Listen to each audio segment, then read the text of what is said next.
upstairs with a snack. Okay, we are. Wait, that looks a little low. Hang on. Da-da-da-da-da. Slow. Really good.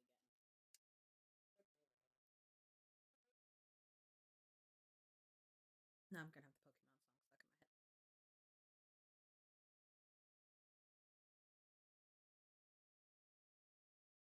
Okay, there we go. That looks better. Ba ba ba ba ba ba ba. All right, where the heck were we in this? We got iced for the third time. That's right. Air ripped through the crowd, Oh, good. instantly freezing everyone and everything it touched. For a man like William Kerr, this was a fitting way for things to end. Oddly, the picture is not matching up with the text at the moment. Mm. Stage, with an entire town frozen in rapt attention for the rest of time. The end. There's that ice again! Whenever I think we're getting close, it comes along and ruins everything! Maybe we should just quit?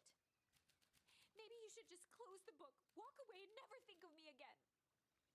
All right, you're in middle school. Raise the volume of the game a little bit. I think I might have gotten lowered. Oh no. All right, just having a little tweeny drama. I don't mean that. That's a lot better. We got a little closer this time. We just need to try again. We got to the day of the event now. Well, no, because the last time we froze, we got to the festival. We didn't go to the festival. We went back. We did all the stuff to find him. Went to the clubhouse and froze. Okay. So, do we want to keep going down the path to with the beginner's guide to hostile interrogation? Yeah. Okay. Because we still have 2 over here. The hazardous hectoring and MCDC, which we should be able to do something over there now. Right, do we want to do chill or sly? We can do a sly. You think sly? Yeah. Good cop. Sly. Sly. They'd run the classic good cop, sly cop interrogation. Luca and Rollo ducked behind a barrel, leaving Beck to her task. With a few crisp snaps, she roused Mr. Tolliver. Hello. Hello. What? This is all a figment of your imagination. You are dreaming. Yeah. But you will tell us everything. Mr. Tolliver looked down and shifted a bit, testing his restraints. There's totally been a mix-up.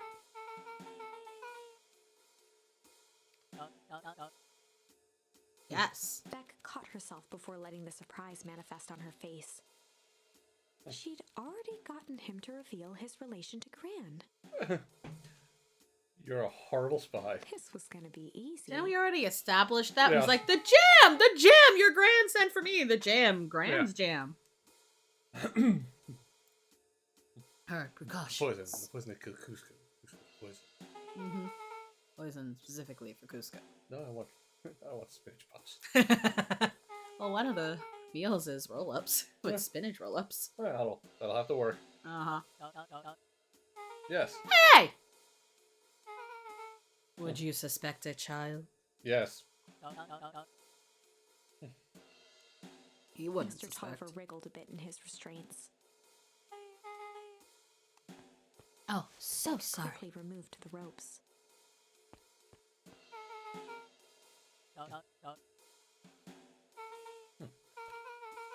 I never know who to trust. Mr. Tolliver rubbed the growing knot on his forehead.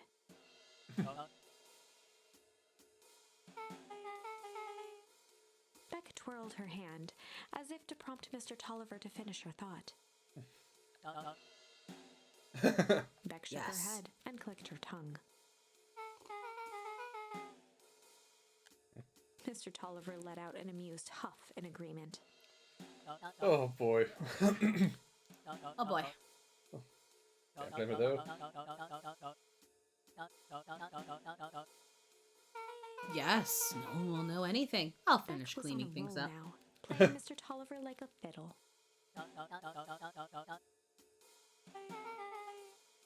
Of course. You're just awful.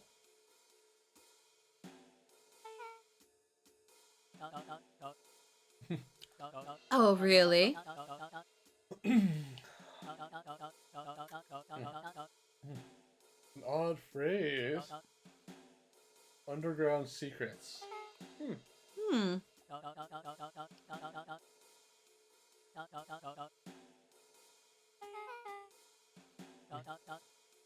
Huh. Huh. We have a password. I know where to put it. Well, all passwords are Yeah. for something. You should probably go work that out. I got it under control.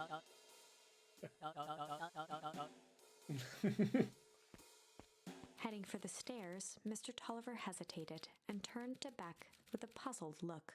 Uh-huh. She grinned and gave him a peppy wave. With a shrug, he continued up the stairs, whistling a jaunty tune. I am You not are- normally peppy. You better owe me. Oh, you're terrible.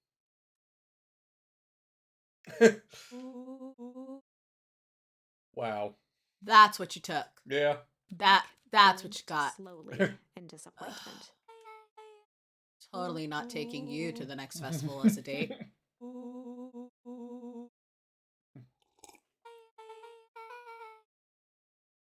Meanwhile, She turned We to have the a plan? table and began tearing small scraps of paper. Password on the radio. Beck marked each scrap of paper and leaned back. we just need to find who to meeting. Buried, covered.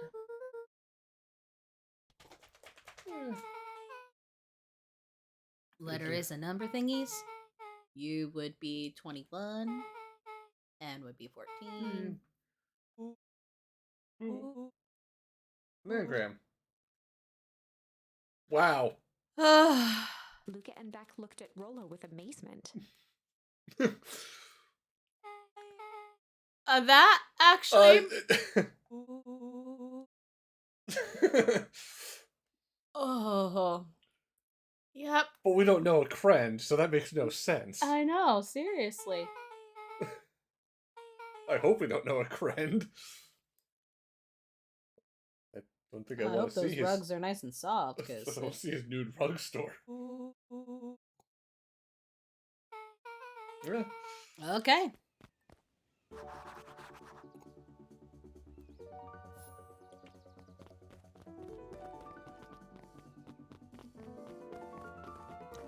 Go around you.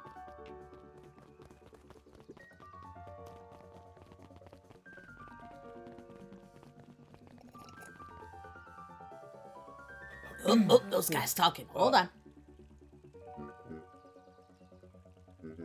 Sister? Yeah, that's the. Oh, that's heiress. right. And Gus.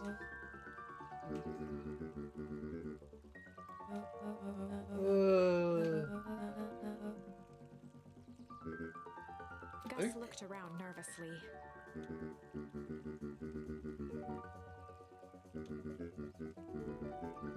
I mean, he comes off.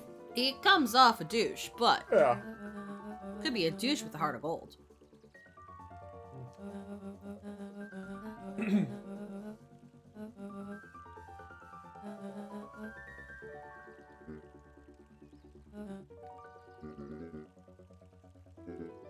He's gone. He isn't coming back. Called dead.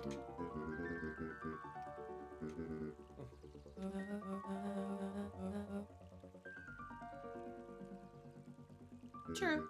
Yeah.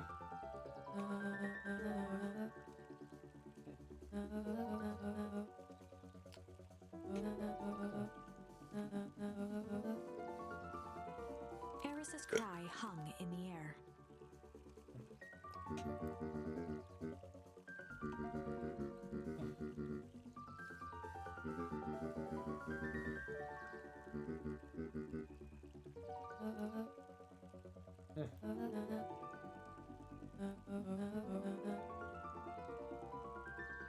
Yeah, the Emperor Augustus wasn't Yeah.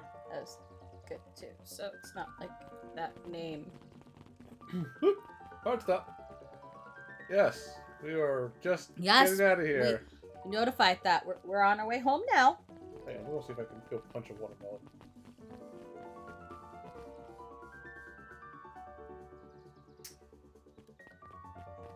Dum dum dum dum dum. Watermelon.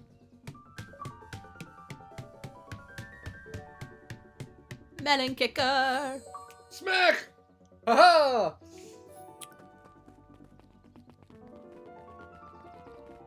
See, that's why you should always punch your fruits and vegetables, kids. Punch them to make fruit salad. Oh, you're Solomon, aren't you? Solomon stood proudly at the entrance to the drugstore, holding a brown bag overflowing with black licorice. Ooh. Ooh. None creed. None creed, none out. And Solomon arrangements. shoveled a surprising amount of licorice into his mouth.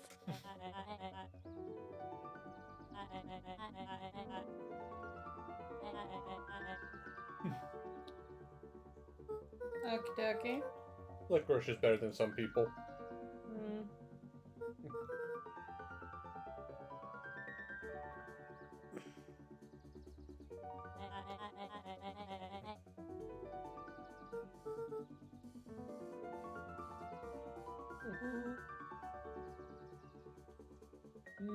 I like sour gums. Yeah. I'm certain you do.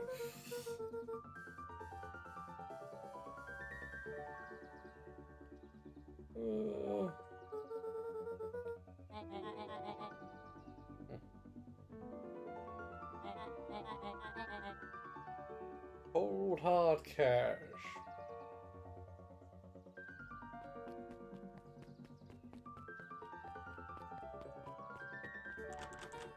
Well, it's locked.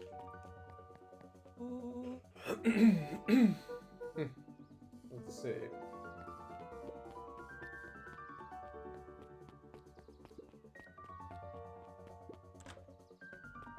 I know it's locked.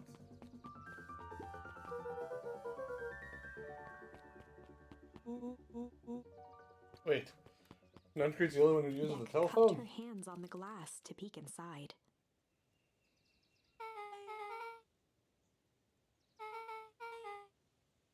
Blinky keypad.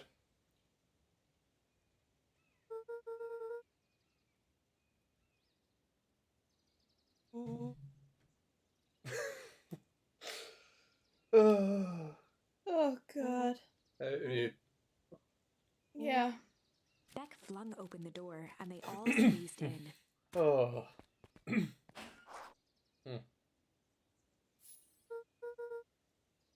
Luca cracked his knuckles and entered the letters into the keypad.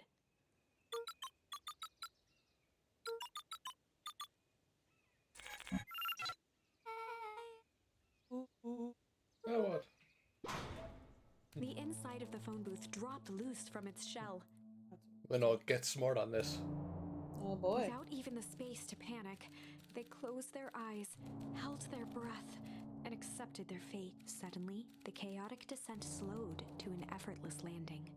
It was unclear where they ended up, but at least it was solid ground.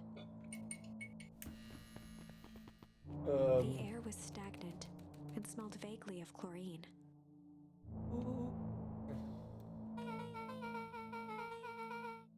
Yes. Yeah, totally.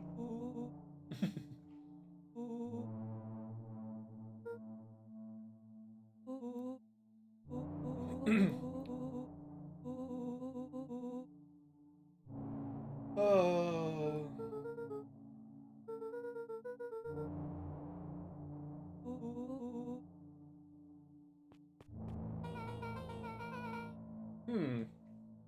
Okay. Oh. That's the suit with the broken mask. Oh. Mystery warehouse thing? That's what it talks like a nun creed. Ooh. I mean, he might fit in it. Yeah. Just saying. Muppet Man, Muppet Man.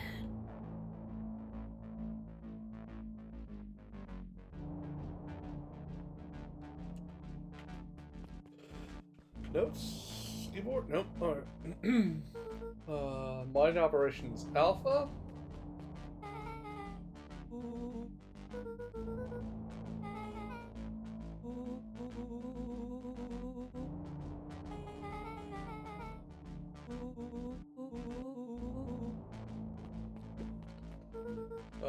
Perennial Harvest Main Office. Okay.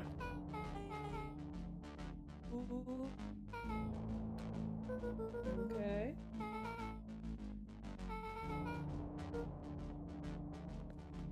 And Valentine Fertilizer Warehouse. Okay.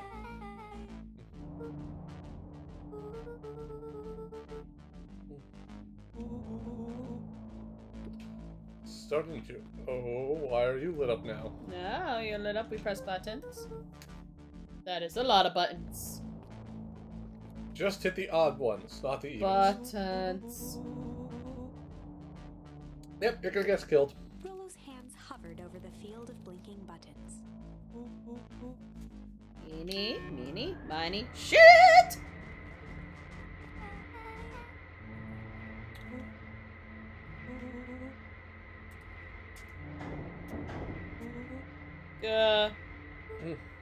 Incoming!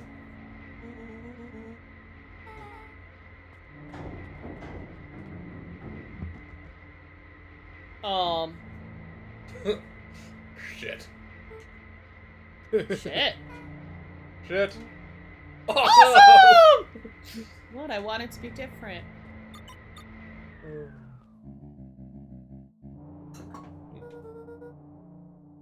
I'm gonna go with you. Mr. Underground Secrets.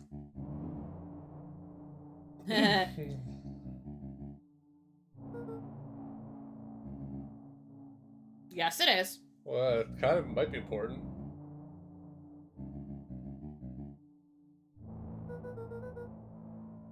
I'm kind of attached to it. Hold on, I like my skin. Hold on. Joseph waited for a moment in silence.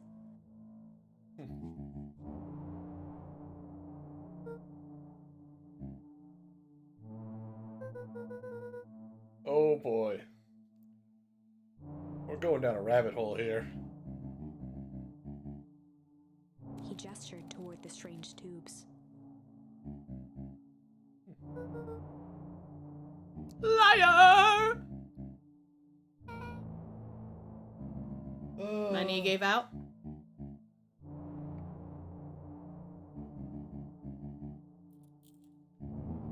Hygienist, doctor, and a bright-eyed pharmacist. Oh boy.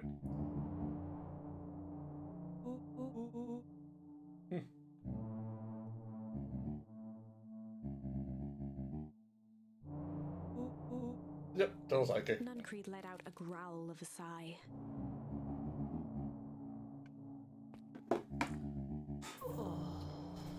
Oh boy. What?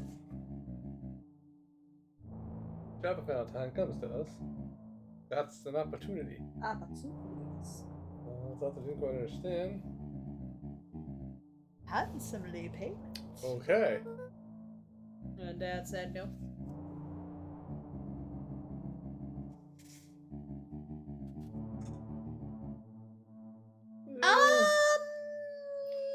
I mean, Parley. Okay. look, there is the put your own mask on first before you put everyone else's on in the case of a loss of cabin pressure. Like, you're no good if you can't help other people. So there's Yeah. a bit of that, but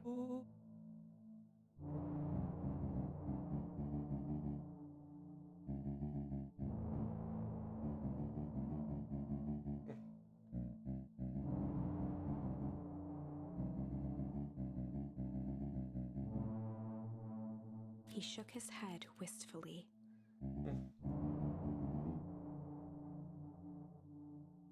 you done fucked up. Uh-huh. Get to the point, buddy. No. Nuncreed took a menacing step toward There's 3 of us, 1 of you, and we have energy on our side.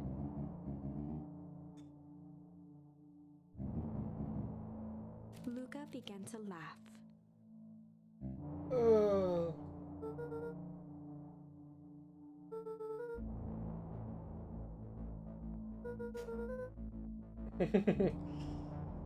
Oh boy.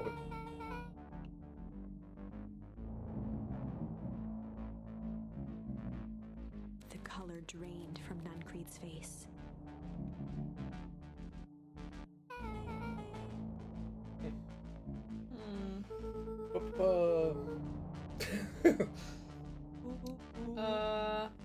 Hers is cooler. Nuncreed grabbed Luca by the shoulders. His eyes were frantic.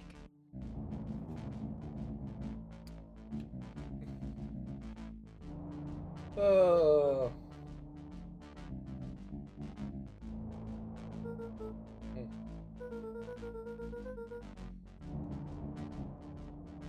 jolt of realization struck Mr. Nuncreed. The source. We keep going back to Knows that. about the source? What the heck is the source? Oh, great. Awesome. Dear God, man. Let's go! Nuncreed, out! Run where? Head west and don't look back. We're kids! We just like...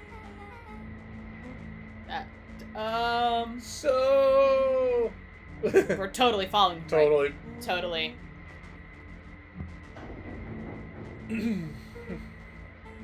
Yep. Here we go! Chapter 8. The Cold, Hard Truth. Beck leapt You up, can't throwing handle the suction anchor truth. into the dark. Dimness eclipsed around her like the shutter of a camera as she seemed to cover great distance in mere moments. Her only points of reference were glints of upcoming turns, which approached with frightening speed, only to carom her gracefully along. She heard the tinny, distant echoes of Rollo's glee. Once she stopped fighting against it, the ride was impossibly smooth.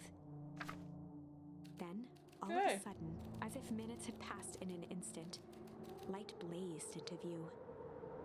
A burst of wintry air snuffed across her face, and she was flung out into the cold. Okay, it's snowing. Why is there snow on the ground? Why not? Intense. Yeah.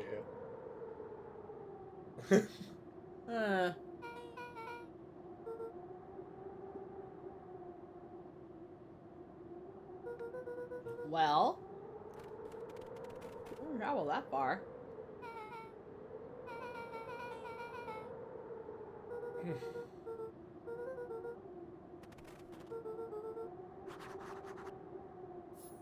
Hang on, I don't want to look around. Anything to...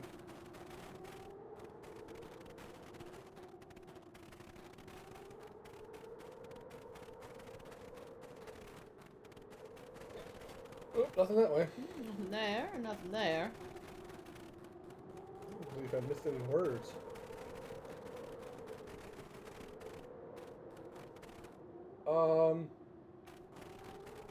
Why does this look like the town, but that would be where our house is. Yeah. Guys. I'm pretty guys. Yeah.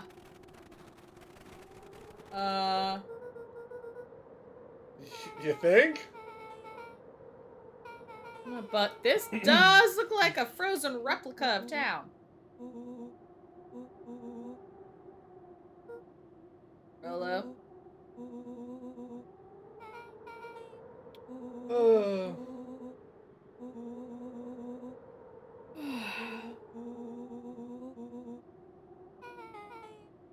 You never really had me. You'll get used to it.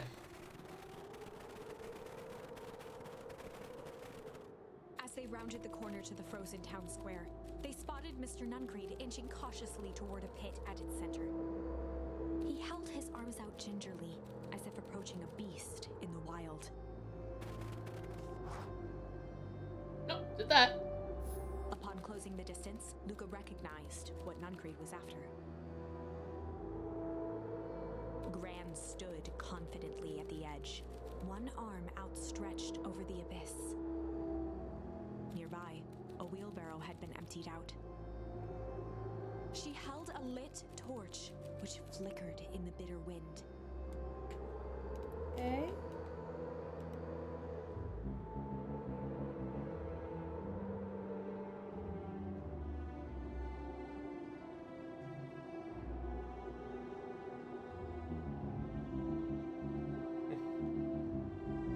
So...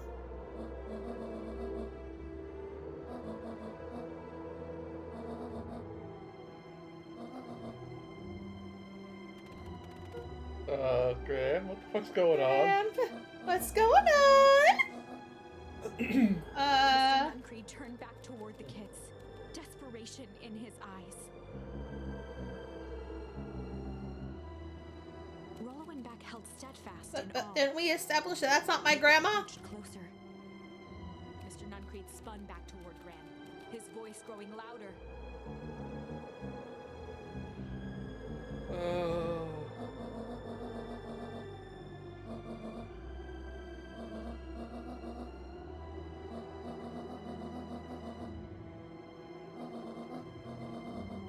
Mr. Nuncreed winced with anguish. His voice hardened.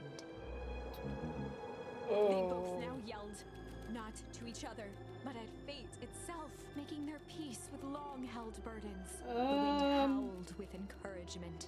Is this some sort of old people death pact? Maybe. I'm calling it. I don't like it. Need to go. They menaced at each other, both catching their breath. The moment balanced on a knife's edge. Amid a blur of emotions and memories, Luca's mind flooded with questions. The wind Yeah, lots of questions. as if to give him the stage.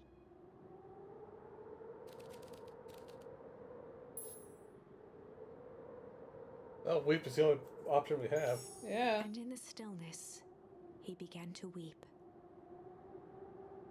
It was all just too much. Falling to his knees, Luca whimpered softly.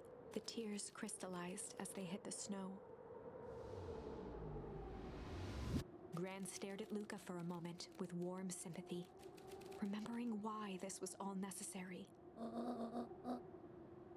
Will it? Will it? Okay. She stiffened up and brandished the torch at Mr. Nuncreed.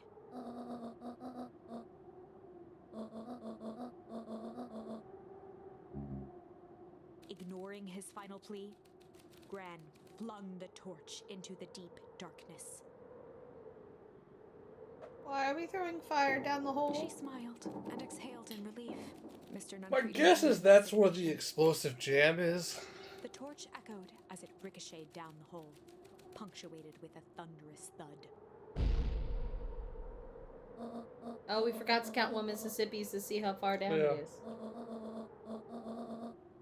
Before Gran could finish, the ground shook her to silence. Shut up.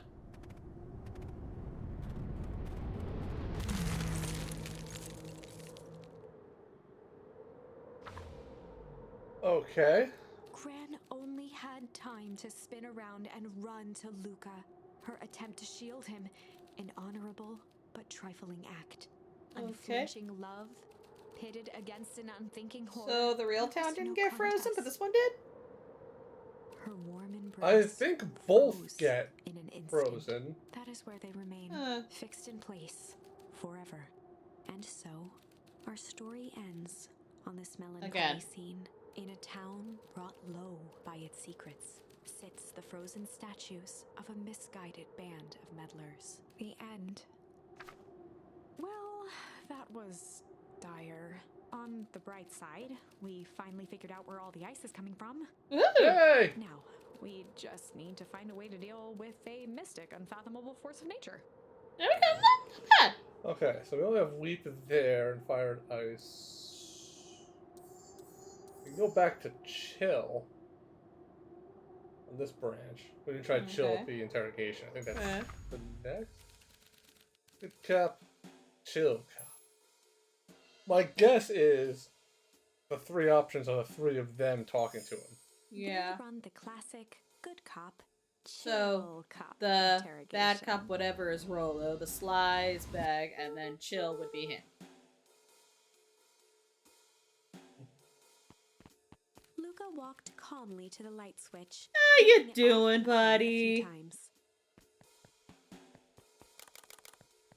Mr. Tolliver shook his head, gathering his wits. So are we gonna play this as we just wandered down here like, hey, what the hell are you doing here? He looked over to find Luca, who returned a calming grin. We kind of came down here, and then you were in the dark, and we hit you because we didn't know what was going on.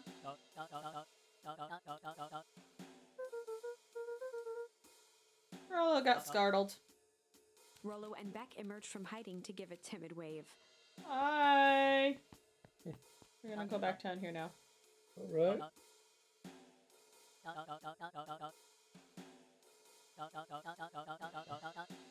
Luca glanced over to Rollo and Beck, who replied with skeptical looks.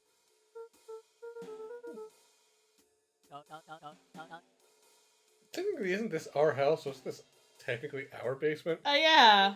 I mean,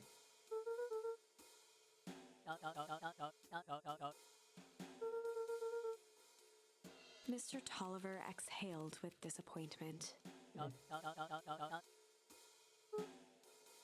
No. not yet.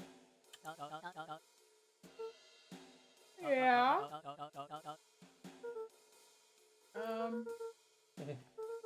Everything's kind of weird. Yeah. Luca gestured to the corner. Can you? Luca looked again to Rollo and Beck. This time they shrugged. Luca began to slowly loosen the bindings. Mr. Tolliver gently rubbed his wrists. He edged imperceptibly toward the stairs as he spoke. Oh, he's gonna run. I was gonna trip on the stairs. Before the kids had even noticed his movement, Mr. Tolliver was at the light switch. He punctuated his final words by flicking the switch and rushing up the stairs. Well, Son of a Nick! Turn back on the There are lights. children present. It was too late. Rollo confirmed what they all heard. Mr. Tolliver's Huh. muffled voice came from behind the door.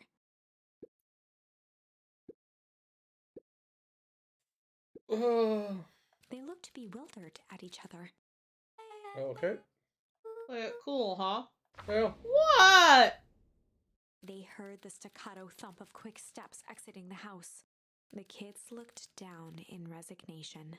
This isn't how it goes in Hank Atomic. For some reason, they'd always assumed it was up to them to save their town. Luca opened his mouth, hoping to conjure some magical words to make this right. Only a hollow croak escaped. The end. oh. Okay. So Huh. Well, we certainly aren't going to find a grand resolution to our tale locked in a basement. probably Back not. to the drawing board. Okay. Okay. So I said we move back from the furthest point. So we'll do the Yeah. MCDC and choose flight. Okay. That left. Flight. Luca drew himself up and decided to take the only option they had left. Flight. Time to go. He squinted down the barrel of the mission control defense cannon, aiming it through an opening in the dense tree branches.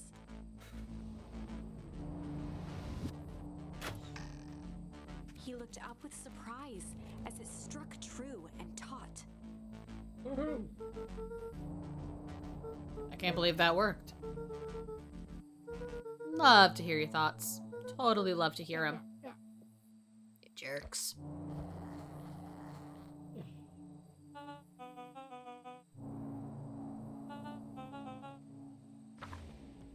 Oh, they're going to take the tunnels. Luca and Iggy winced as they sprinted through the thicket. The branches clawed at them, reluctant to give passage. After what felt like a marathon, Luca stopped in his tracks as they reached the clearing. What the? That was all he was able to say before Iggy slammed into his back. Ooh. The boys tumbled down a steep decline and crashed with a wheezing thud on a surface as hard as ice. In fact, It was ice. ice. Oh, okay. Chapter 5. Signs. They stood silently, catching their breath. The sky was like sapphire. With each breath, a plume of steam escaped from Luca's lungs. Let's keep moving. Luca pulled Iggy to his feet Oh, hey, as they we're gazed back here again. across a snowy Okay. Yeah. Where the hell are we? We went downhill. It's June. Find a way home. Hey. Luca had almost forgotten the walkie-talkie he was carrying.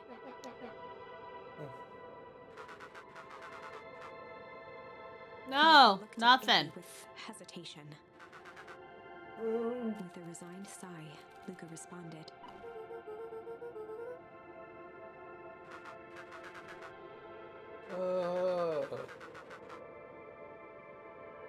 We found it in the trash. Yeah. What?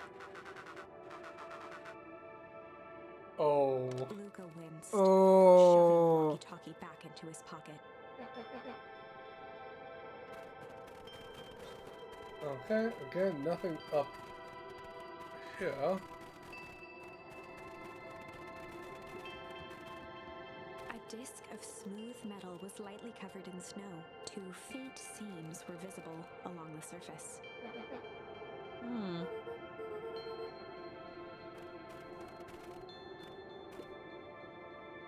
Okay, we got...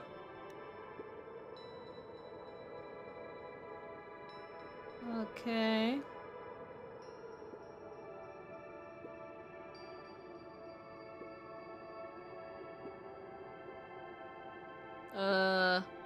Ah, that's...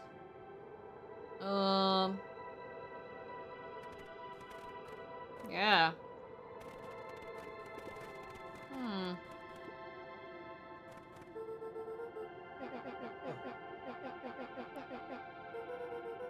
What town could this even be? Let's figure out what we're dealing with. Those gotta go. Let's see, it's our rocks. Let's see, can we hit it? Can we punch the pole? Oh, there we go. Make snowball. There we go. Huh! The boys stared in disbelief at the sign that now clearly read, "Welcome to Beacon Pines." Are there... They said they cleared us all out to clean, and then they brought us back. Did they make a whole town and just leave this one here? I mean, that'd be really kind of... odd? Printer's dude sweater weather, the Arctic hellscape. Puddle we fought at before. It was cold.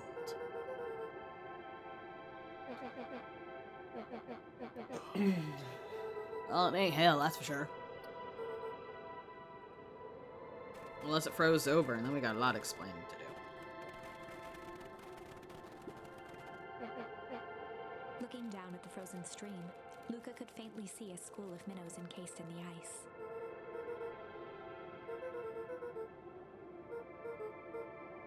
You know, swim run. Oh wait, hang on.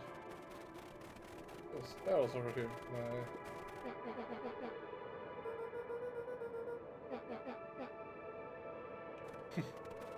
He's not letting us. He's not going to let us live down the whole shoving him into toxic waste thing. You were a dick. I pushed you away. The Not crunching my fault you don't footsteps have good trailing balance. Luca went hush. He looked back to see Iggy's face twisted with confusion.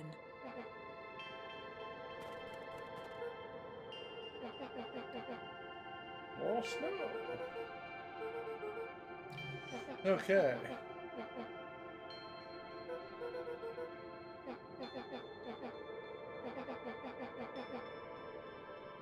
I mean, it's kind of feeling a little Hank Atomic.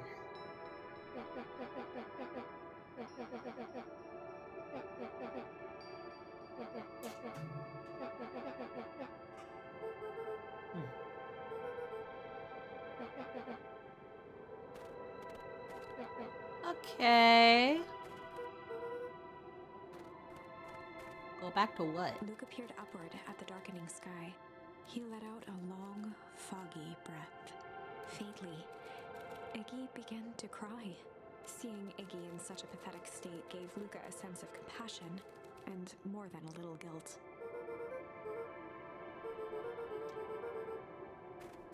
Luca allowed himself to collapse next to Iggy. The boys huddled We're just gonna together for die out warmth here in and the snow. comfort. If not for exhaustion, Yep. their minds would be racing, trying to make sense of the events of the day. As it was, all they had energy for was to sit in silence, numb. Okay. Oh, we here now. Yeah.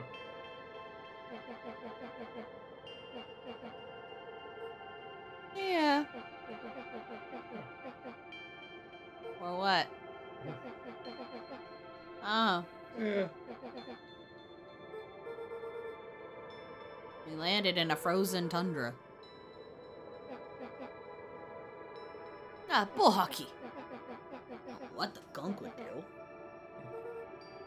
Of course not. Except it bloomed a stick. Oh yeah.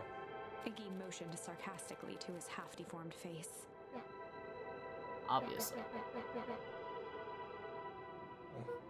Huh? Oh, good. Self-realization. Self-realization.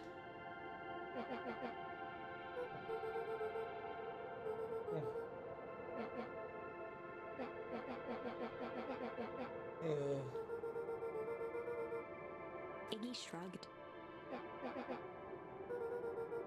You're an asshole because you're bored.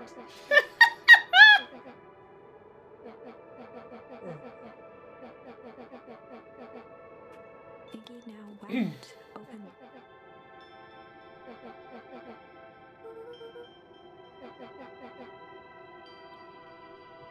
Everyone in town Hey, likes Amy. you. Enjoy the lurking. Hello. Ha. He wiped his nose with a sleeve. This is great. Yep. Yeah. Luca gave a warm chuckle. Yup. Iggy cleared his throat. No, that's the and perfect closed his opportunity to eyes. go. Yup.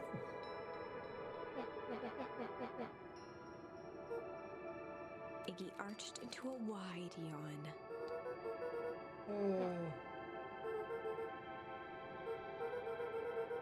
Luca's eyelids began to slowly drift shut. Why are we sleeping No, out don't in the sleep fucking in the snow? cold, you half-wit.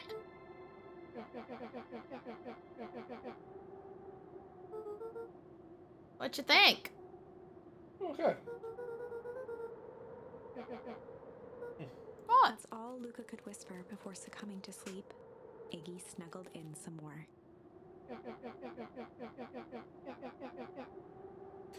Not half bad. And then I died. It's a little match The girl house all smelled over of again. warm bread. Luca Oh, was playing look with at toy blocks on the living room rug. We're getting a dream He looked sequence. up to see his parents on the couch. His Is he mother gonna held walk his away father's with head his in her parents lap. like the match girl She walked away idly with stroked someone? his hair while in humming her a dream? song. Maybe. A voice behind Luca spoke. This is how you remember them, huh? Luca turned to see his own face. The doppelganger from his dreams, still clad in a yellow hazmat suit, still carrying a look of disdain behind empty eyes. Aww, look at this perfectly cozy scene. You know it wasn't really like this. The What? figure picked up a toy Don't block ruin my and dream. inspected it. It's amazing. what That's the my sets dream. that Go we away. Can build given the right materials. Not that I blame us. These are a child's memories, all warm, and you don't remember, do you? Lucas snatched the block from the figure's yellow-gloved hand. Remember what? The doppelganger pointed to the couch. The last day we saw him alive. The day he chose to abandon us. Luca turned to look at his father, he still died. lounging on the couch. Hmm. That's not true. He didn't abandon us. The doppelganger waved his hand dismissively. Everything is true here. It's just a matter of what we choose to see. But Uh-oh. let me show you.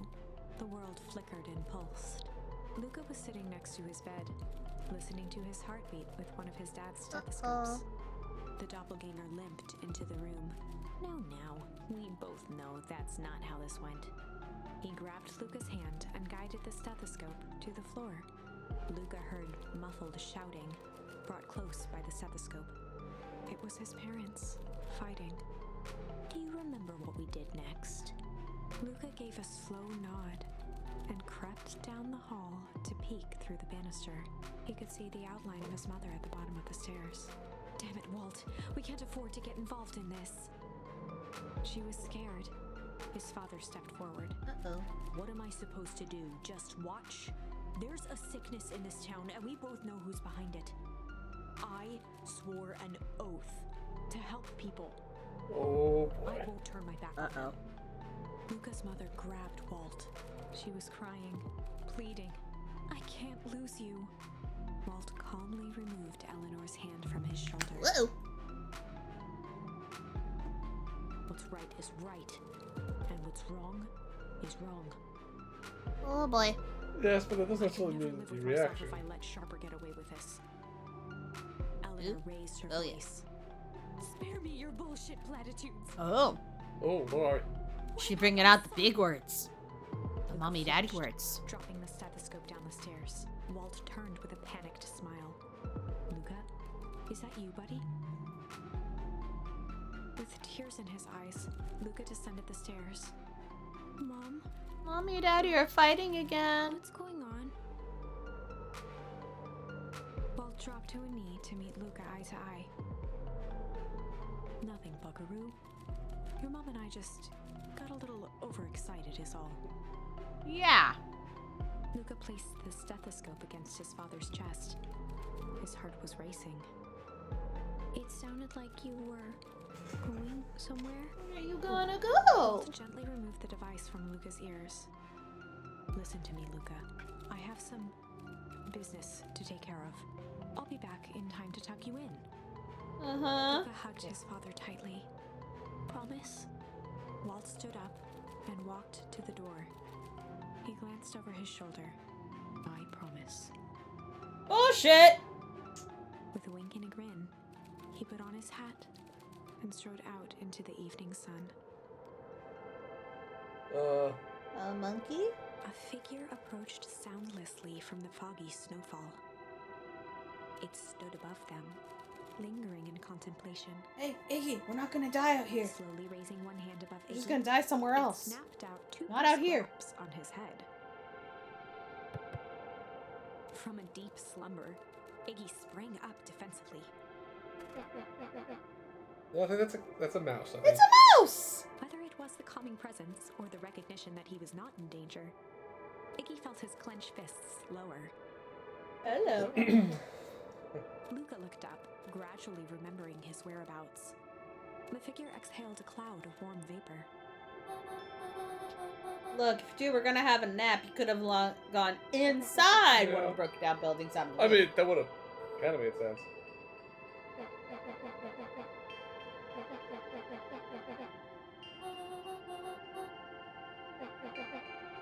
Wait, how do you know my name?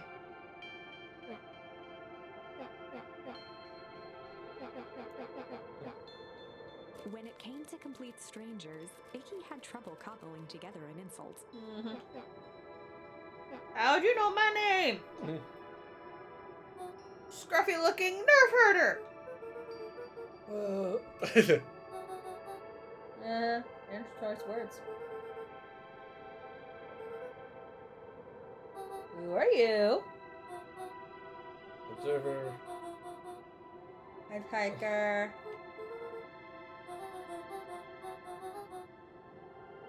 Nah. Nah. Gratification.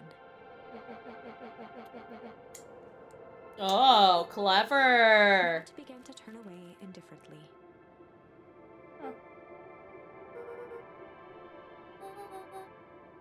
Yeah. Uh-huh. Oh.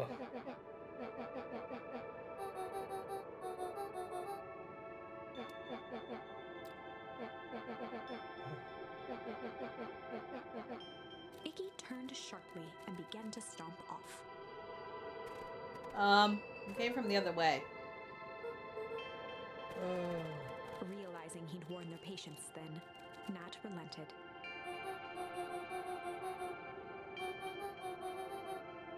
Luca Come and on. Iggy turned around with hope in their eyes. Nat took a deep breath in. You had the power all along. Click your heels together 3 times. Nat exhaled And slowly, say, then no snapped place his like fingers. home. Snap your fingers too, that For works. a brief moment, Luca and Iggy let themselves believe that some great magic was about to unfold, until they opened their eyes and found themselves in the exact same place, cold and disheartened. This is your home. Oh.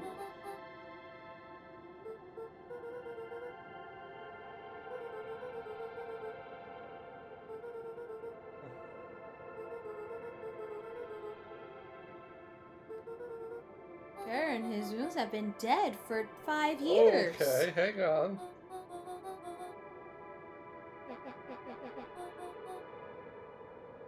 So be it. I was right! I was right! I was right!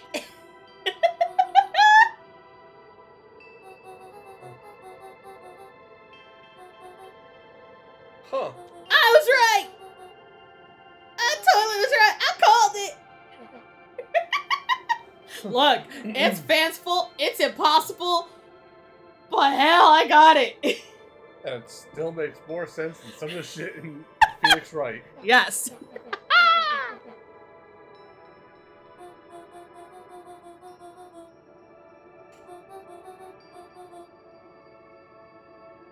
Which explains why some things were some things were not here. What do we have? You left the town, remember? Mind-numbing attention to detail. Leave the tapestry. Back to this thing we call a brain. The brain sees yeah. what it wants to see.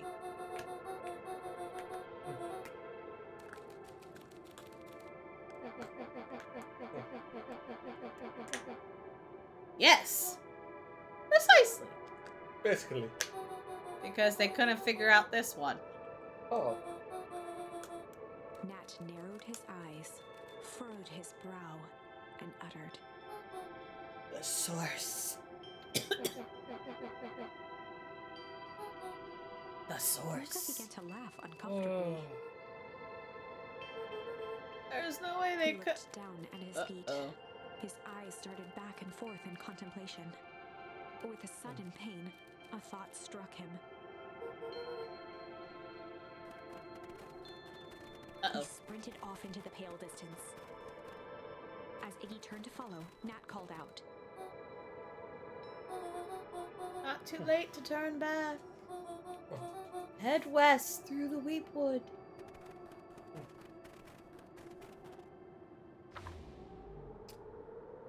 Chapter 6. The Source. The Nat source. expressed his sympathy with a shrug and sauntered off as All right. unassumingly as he'd arrived. He'd given Luca and Iggy what they needed, and nothing more. As That's Luca all, I'm good. sprinted across the snow, the events of the past few days became clearer, pieces to a larger puzzle. Rollo said he was underground somewhere, captured. Mr. Kerr tried to cover it up with lies. The clipboards were hell-bent on capturing Iggy. It all seemed to point to perennial harvest. But right now, there was one thing that Luca needed to know. Alright, that's the tree where Yep. Luca stopped dead in his tracks. The tree was gone, uprooted and moved, leaving a raw gash in the earth. He dropped to his knees and dug wildly at the cold snow. His numb hands hit something hard.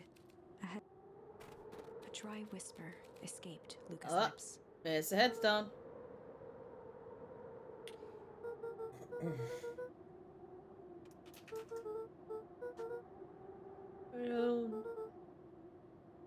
I didn't know.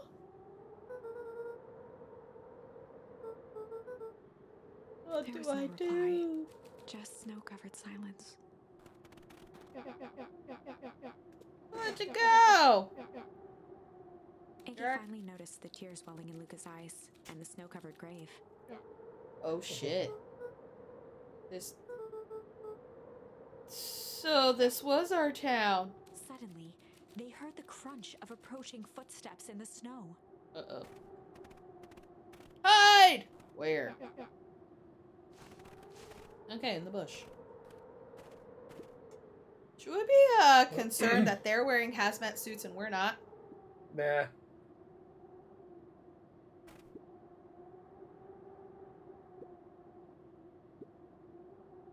Oh, there.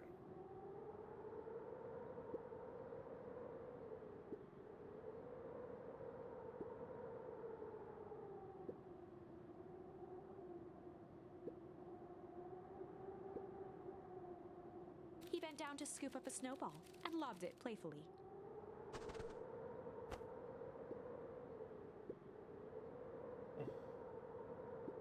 Well, name is Yeah. Debbie. Oh, we sashaying out of here. Oh boy. I thought I was a jerk. Woo! Dancing on Luca graves. stuttered through heaving sobs.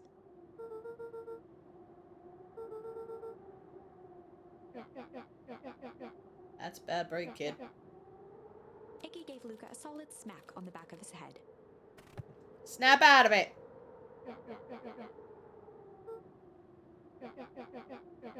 Ryan, nothing. I mean, Who are you helping? Blah, blah, blah, blah. It comes at you acting like a horse's ass. Yeah. Or just fall for everything. Luca wiped his eyes with a sleeve.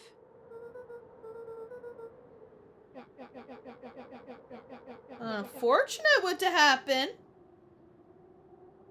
he's got a bright future in the mafia. Oh, completely. It's a complete future.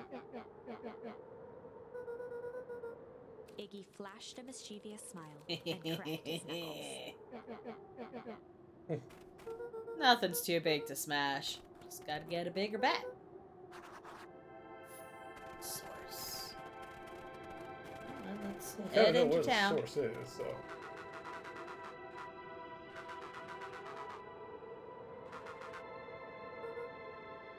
Where's Rolo? Where's my mom? Did you kill her? Yes. Yeah? Iggy and Luca shared a skeptical look. Dude.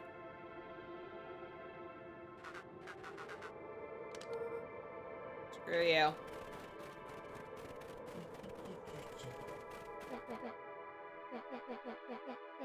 Town. Alright.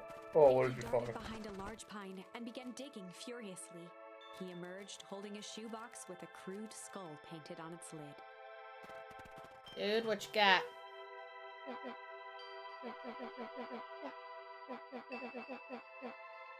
Grade fireworks. Ah, the good stuff. Long part of the story.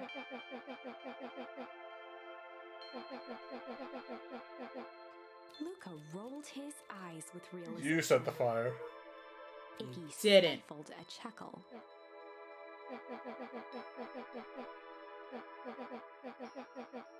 There are some primo fireworks. I didn't realize it would go that odd. You blew up the chicken coop! I like Incendiary incendiary redecoration. I might need to use that. that I like that. Should have seen the look on your faces.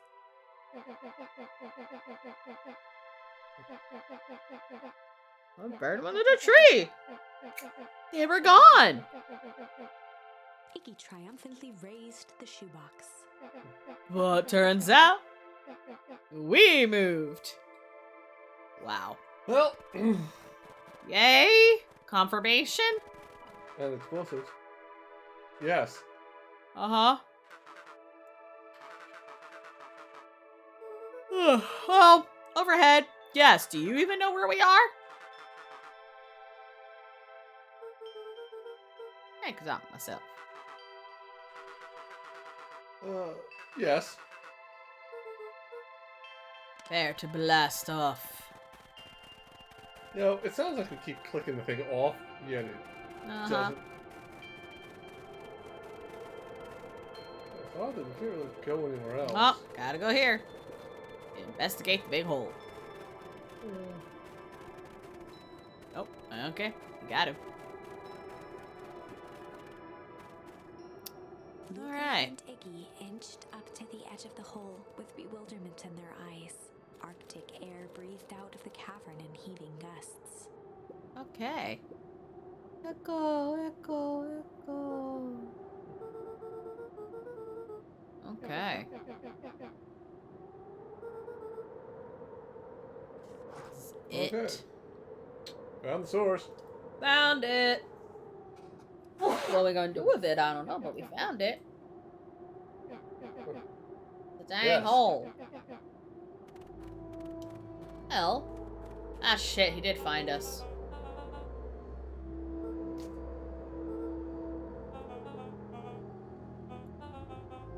Oh, Woody. What is this? We push him in the source. Seriously. I didn't drag that here, you followed. Contemplation.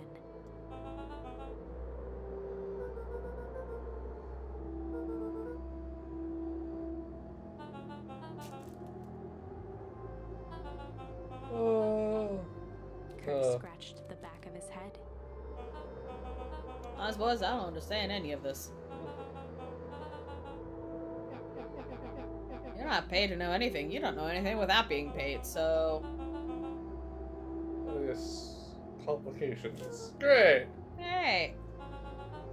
His face contorted into a saccharine grin. We're just using all sorts of words. Oh. You creepy lackey.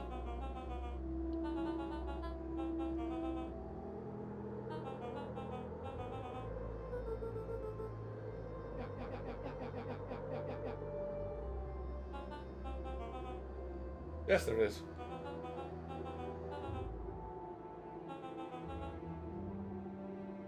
Kerr snapped his fingers.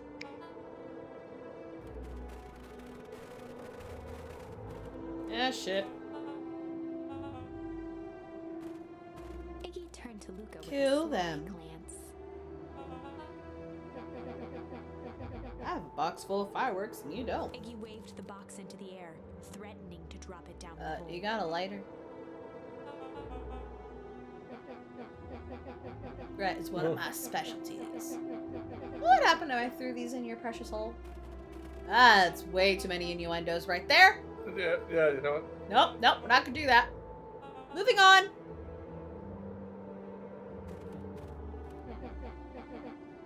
Up.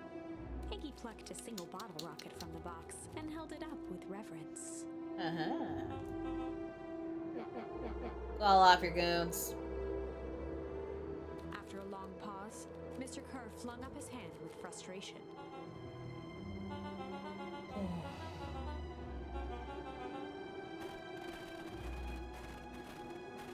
Mr. Kerr sighed into the frigid air. I don't think I will. With a nonchalant flick, Like Iggy that? tossed the firework into the hole. Oops. Butterfingers. Ooh. That made a boom. Ooh. With a growl, Kerr leapt at Iggy, crashing through Luca. Hey! twist away. But in the struggle, they both tumbled over the side. Luca dove forward, Iggy! grasping Iggy's hand just before it slipped. Got you! His grip was Kick like the douche in the ice face! cold, wet I snow. can't pull you both up, so He kick could see him! her further down, clinging to Iggy's coat. I don't know. Doomed us all. Probably doomed us all, but What channel do I use? Clipboard's just had us up and snag us both. You have to let me go! Let's go! Save yourself! And the look on your face almost makes it worth it, dude. You've had a long life. I'd do some selfless and just let go. Gasped with insult. wow. With a wild look in his eye, Mr. Kerr began to hum a proud melody. Oh, please, kick him. Kick him, please. Please, come on, Iggy. Luca's hand began to cramp. His voice. Alright, we gotta figure out something here. Well, we got hum, so at least we're getting something out of it. Alright.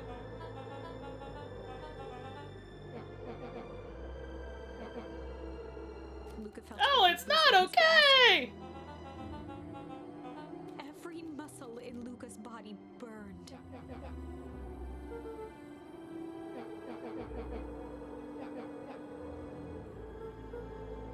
No, Iggy, no!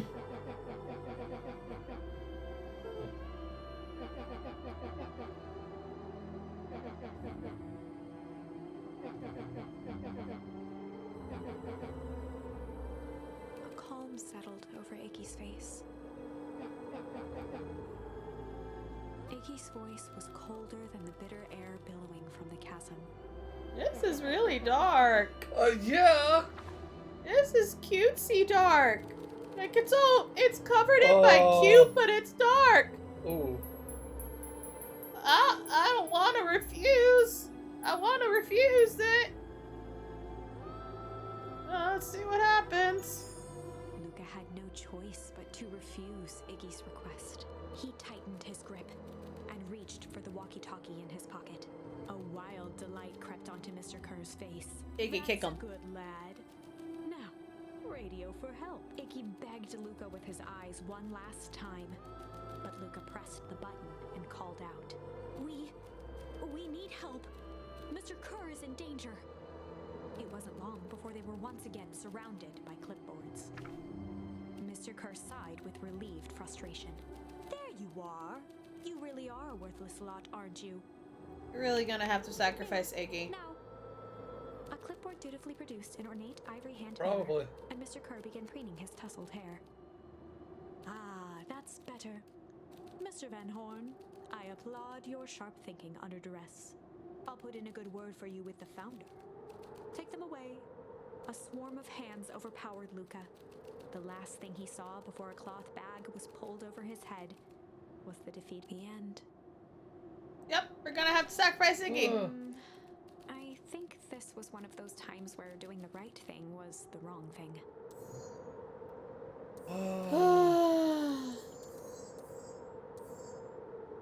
Oh, we do have another option over on that side now.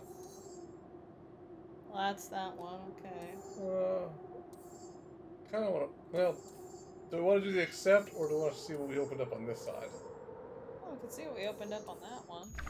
I'm not ready to give up on Iggy yet. Alright, let's go. Let's go back to the three stillness, amigos here. He began to hum.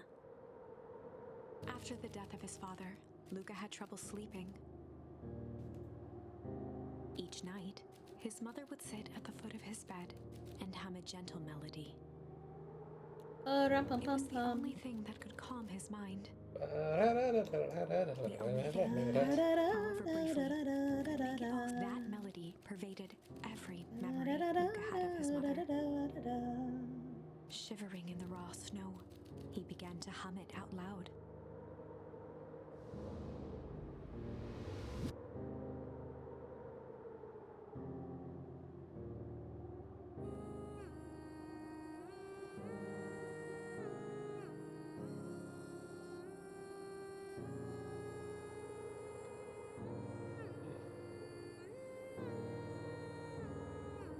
Don't do it, Gran.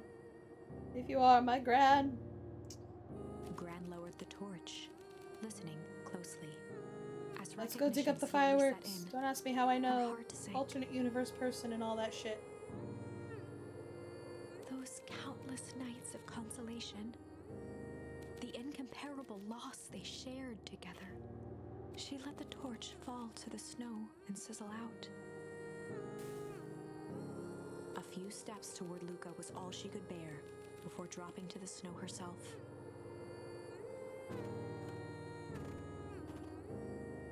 Through a flood of tears, she began to hum along, note for note.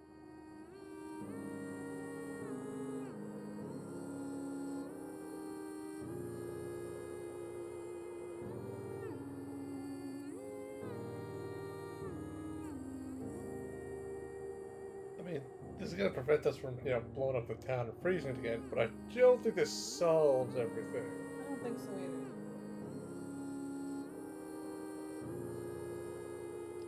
Okay. Alright, we be humming together. It's all good.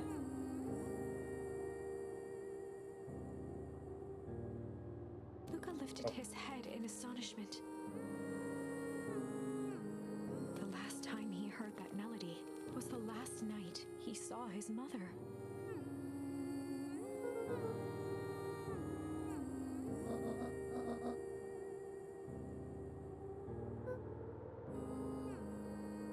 Sis, Mom, she aged? Luca blinked through blurry Oh, wow, water this is getting bubbles, trying weird. to see more clearly. He could just make out the impression of a familiar face. He peered across the snowscape at the woman on her knees. Something about her was undeniably his mother. What the fuck happened to you? Oh, this is getting real Only confusing. smaller, older, changed. Mom? Did you stop using your facial cream? Luca sprinted as fast as he could toward his mother. They held each other close, and the cold retreated from their bodies.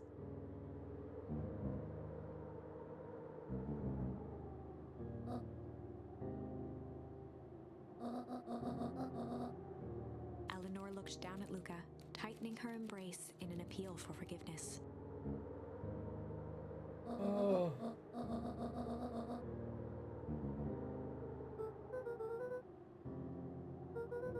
What happened? I'm trying to make sure it doesn't happen to me.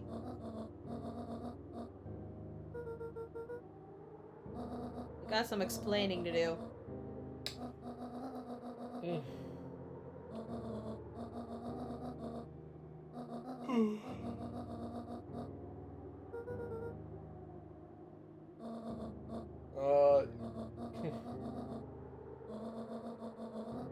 I mean, you realize we are gonna. Yeah.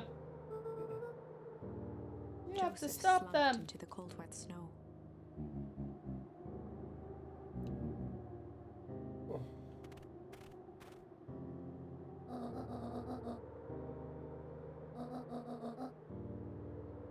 For the first time in a long time, her voice felt like her own again. No more lies. Luca gazed down at Nuncreed with pity. He looked small. Joseph stared into the snow, as if searching it for answers.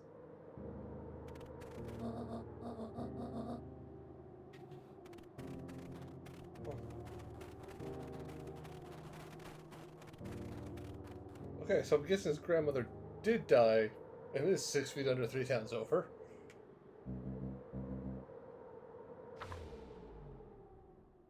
Chapter 9. The Devil You Know. 7 months ago. Eleanor Van Horn crept down the maze of sterile hallways under Perennial Harvest. She stopped in front of the large steel door marked Deep Engineering. No turning back now. She raised a trembling hand. The stolen keycard worked as promised, and the door buzzed open with mechanical efficiency. She was immediately hit with the smell of disinfectant. Okay. Oh, It was yummy. some sort of laboratory. In one corner was a desk covered in papers. Across the room stood a tall metal pod with hoses protruding from its base. She rushed to the desk and began shifting through the piles of papers. They were experiment reports on something called Tempus liquamen. Time liquid? There were dozens of them. Every one stamped Right. failed. Eleanor heard the sharp echo of footsteps approaching. She was out of time. Her eyes scanned the room, eventually landing on the strange pod. Muttering a curse under her breath, she dashed over and dove inside.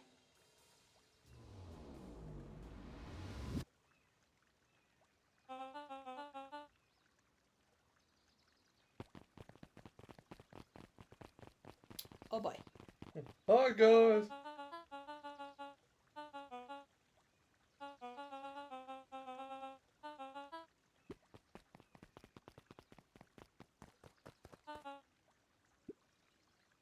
I will not!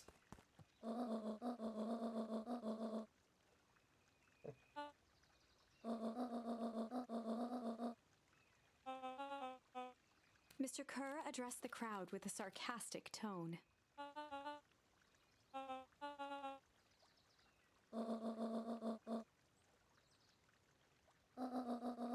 They told us they would clean this place up For a few just for a days. few days.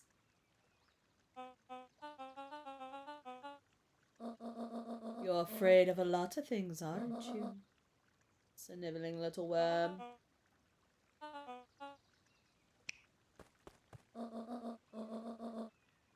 It's a sham! Something awful is happening!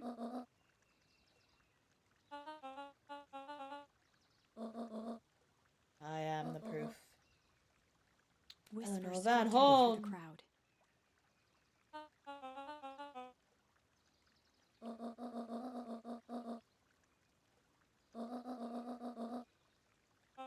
Hmm.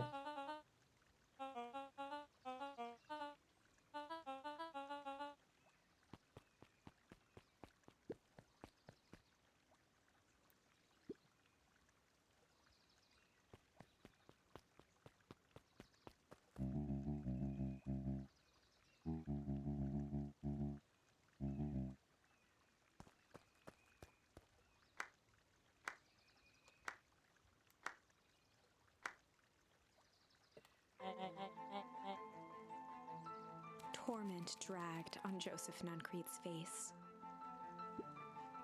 I think this is getting fucking weird. Oh boy.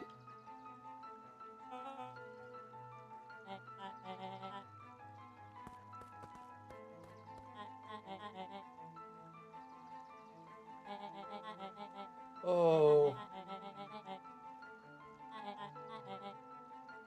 He paused for You a look moment, dreadful. plucking a piece of fuzz from his sweater and discarding it to the ground.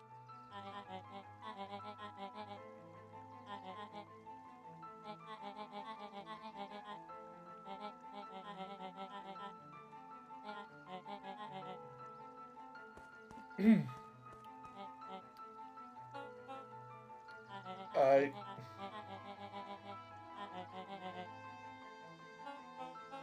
Of course, sir.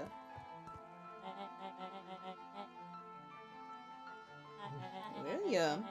Yeah, it's William Kerr. Kerr gave a bow of deference. We knew that. Gasps rippled through the crowd. Solomon pulled a glass vial from his pocket. In one smooth motion, he downed its contents. A triumphant smile grew across Solomon's lips. Yeah. Yeah. His body Oh. and face began to contort and expand as he Oh boy. disappeared into a belching green mist.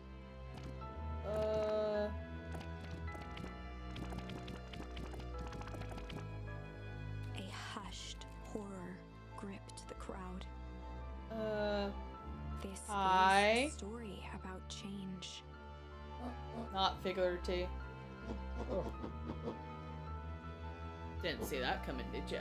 Sharper examined his new hands. Oh, wow.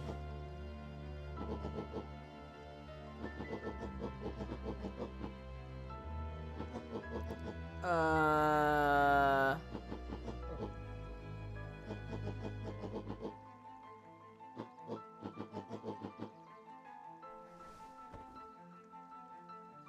Okay. Sharper choked out a crude squawk of a laugh. Frustrated grumbles sprinkled through the crowd. Nobody drink the juice. Too late. I still like Jeff. Oh, we have malice.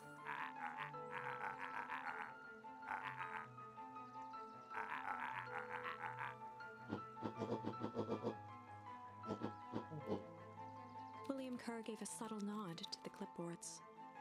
Okay. Not Jeff. A helpless quiet settled over the crowd.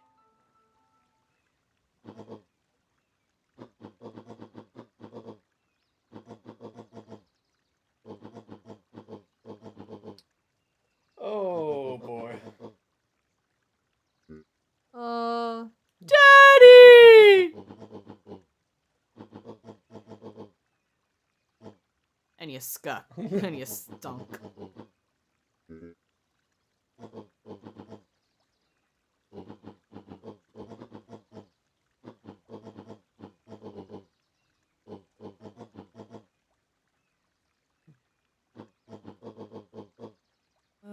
You raised us. Oh.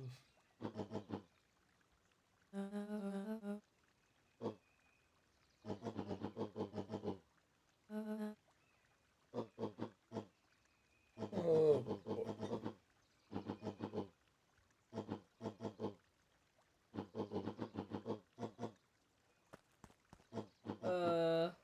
Alright, how is he related?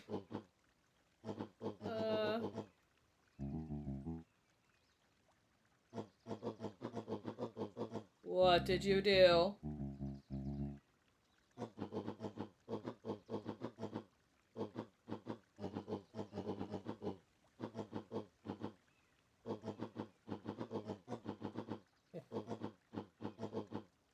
Ah. Oh.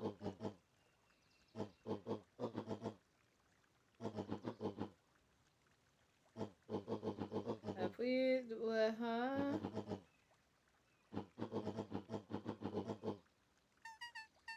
You saying William Crow was never in charge of Perennial Harvest? Ooh, blatherskite.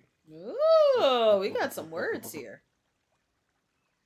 Sharper addressed the crowd with indignant pride. He'd planned this moment for so long that now, at the deed's fruition, it almost felt frivolous.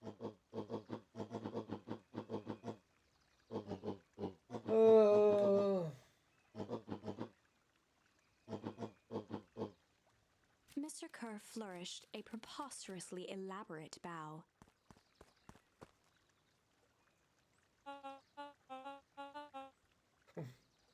There's been extraordinaire. That name came up before. I think it did.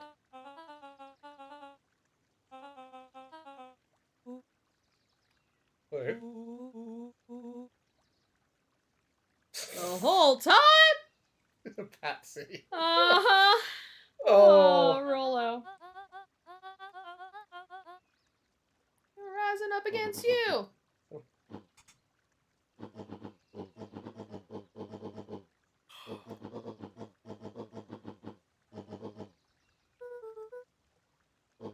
Not afraid of you.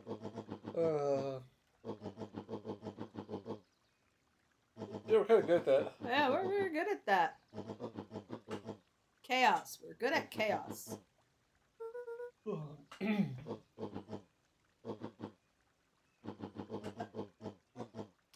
Okay.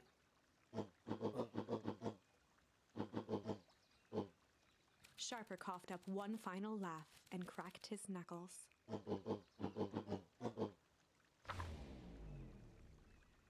And so, Sharper set about remaking the town in his own image. The fertilizer factory soon reopened for business. Sales rose steadily as more and more farmers across the countryside began to swear by its Beacon Pines became famous.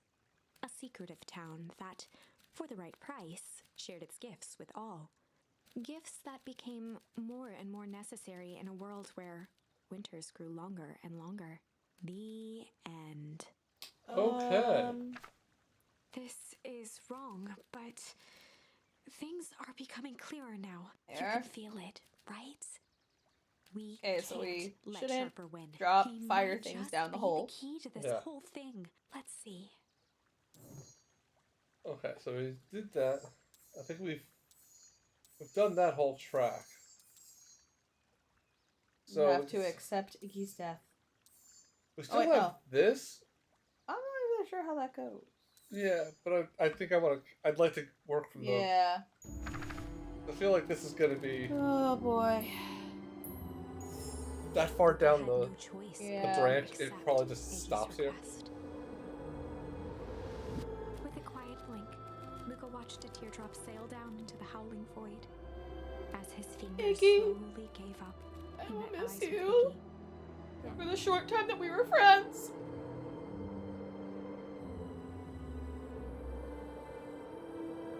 The two silhouettes were swallowed by darkness.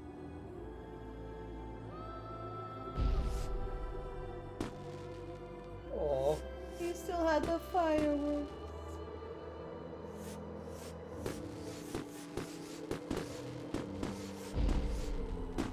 Oh, that was a lot of fireworks.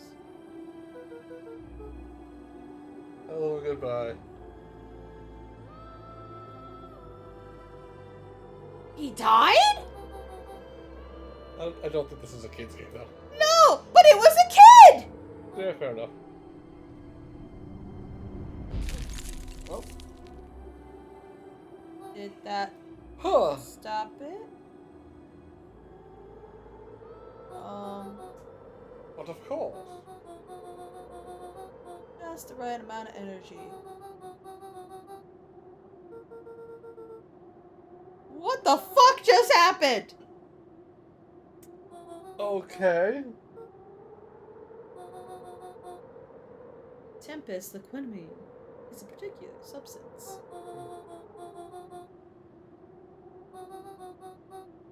Okay. Ah. Okay. Cryogenic cascade. Okay. Things cold and the fireworks makes the hole freeze over. Yes. Okay.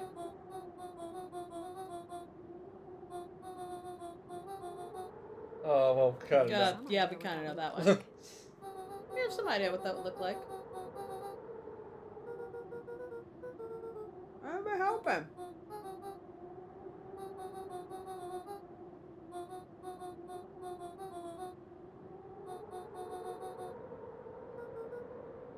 Wait, for what?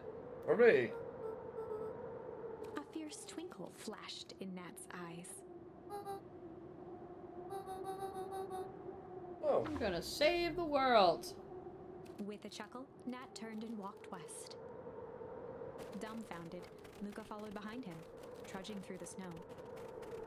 Every step taking him further away from everyone and everything he knew. And Closer closer to his to destiny. To be continued in Beacon Pines, Pines Harder. Oh my god! Revenge served cold. Second time's a charm? Wait, that's it? This ends with a crummy cliffhanger just when it was getting good? I was even starting to like Iggy. No way. I refuse to be associated with some never-ending parade of sequels. Let's go back and find something more definitive. What can we make? Guess the tickle thing? Yeah. Just making sure we miss anything. Yeah, it's tickle.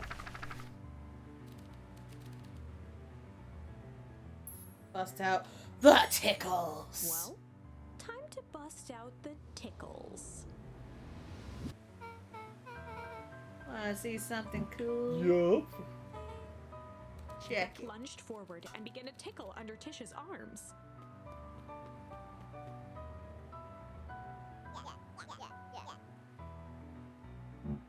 Yep. Yep. Hey, yep. Tears began to form in Tish's eyes as she gasped for breath between gales of laughter. Yep, yep, yep, yep. Beck redoubled her efforts until Tish finally had had enough. I tickled her. She ran away. Seems nice. They're just threatening us. Iggy's eyes darted around, a realization dawning on his face that he was now outnumbered.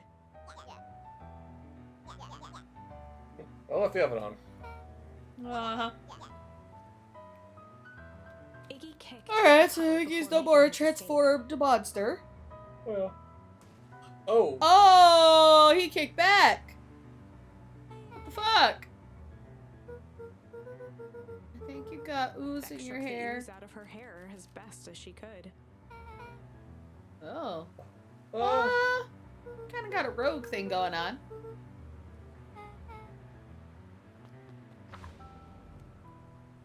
Okay. Chapter 4. The Best Policy. Luca paused for a moment, catching his breath. He'd only just met Beck, and somehow he already managed to drag her into this mess. Hopefully he could make it up to her. But finding Rollo was his primary concern.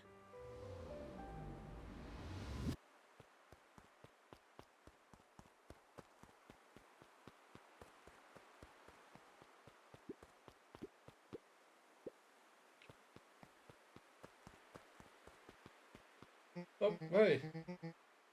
Okay, hi. Roxy and Fitz looked drained. It was clear they'd spent all day searching.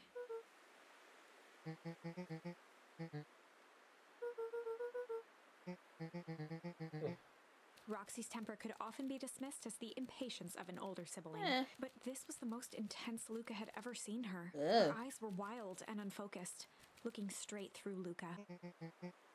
In a torrent of rambled words and tears, Luca broke down.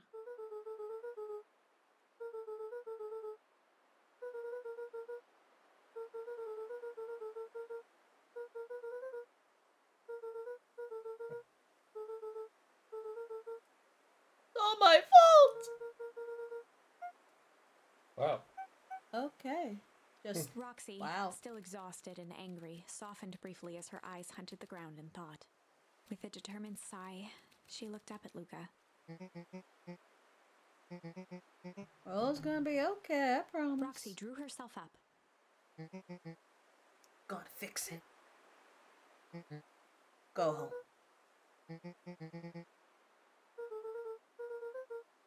Roxy tried to think of the safest place to send Luca.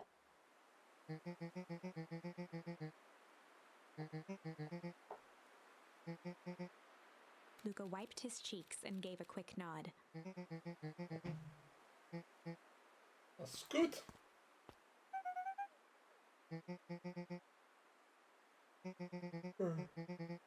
Uh-huh. Dad has been Oh. acting weird. Looking into the puddle, Roxy rubbed her arms to warm up.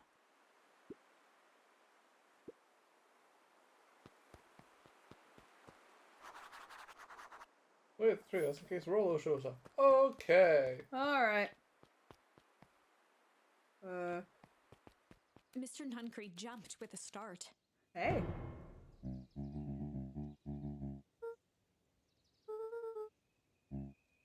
Luca motioned to the phone booth.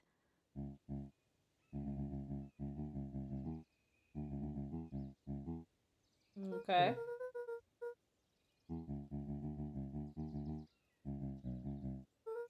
Oh.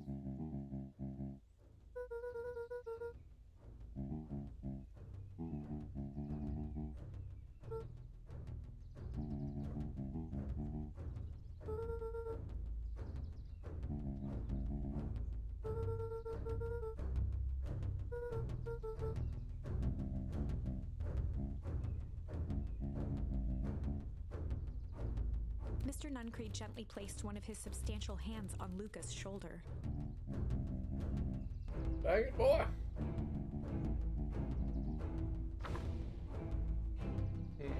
Luca peered up at Mr. Nuncreed.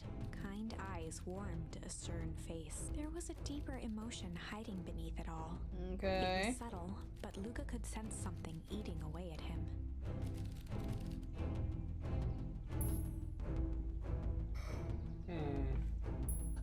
Shame. I think it's shame. I think it's shame. So I kind of want to go the malice route just to get. There was a malice lurking behind those Well, I figure we're gonna eyes, probably have to come back, and I know. I feel like exhausting all like a trap ready to spring. the options is the way to go. Luca felt the weight of Nuncreed's hand on his shoulder. Something wasn't right. He didn't know why, but something was telling Luca to get out. It's time to go. Yeah. Luca twisted free of Nuncreed's grasp.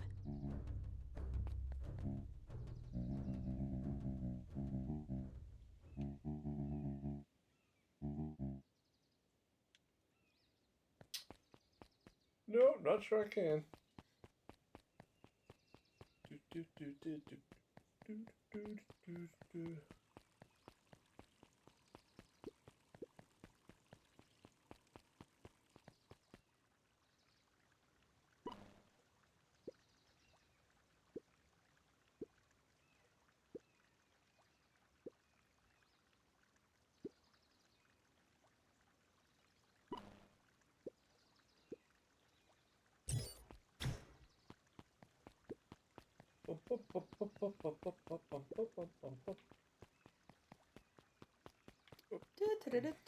Do.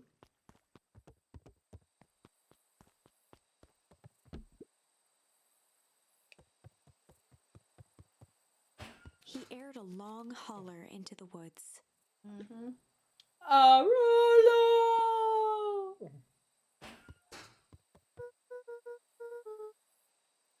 Go grab my water Luca downstairs. felt his eyes getting heavy Yeah, I gotta and tuck plopped the into little the boy beanbag. in. Plop. He conceded to its lumpy embrace. We're gonna have another dream sequence. Yep. Dream Once again, sequence. Luca found himself in a vast black expanse. This time, he knew exactly where to go. He took a single confident step forward. The world flickered and pulsed. He found himself standing in front of the frigid air of a blazing campfire, the source. He plopped down cross-legged and gazed into the cold flame, waiting. Soon enough, the fire began to die out, popping sporadically, until all that was left was a single ember. Luca stood up and dusted himself off.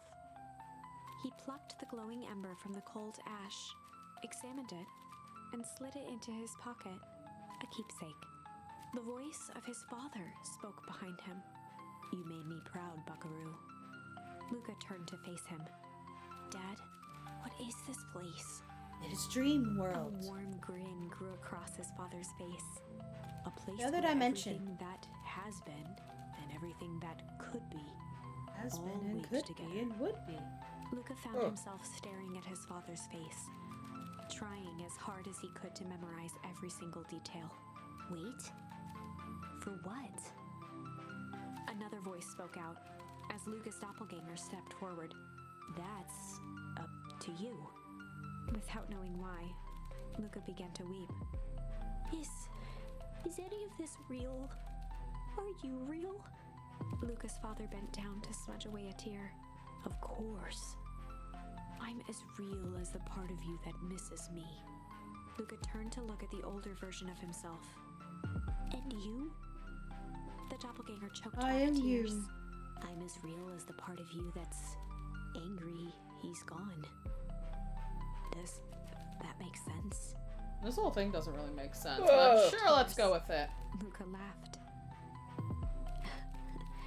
"I think so." His father pulled him in for an embrace. "Time to go, Buckaroo." Luca was startled from his dream by a banging on the floor. A commanding voice rumbled from below.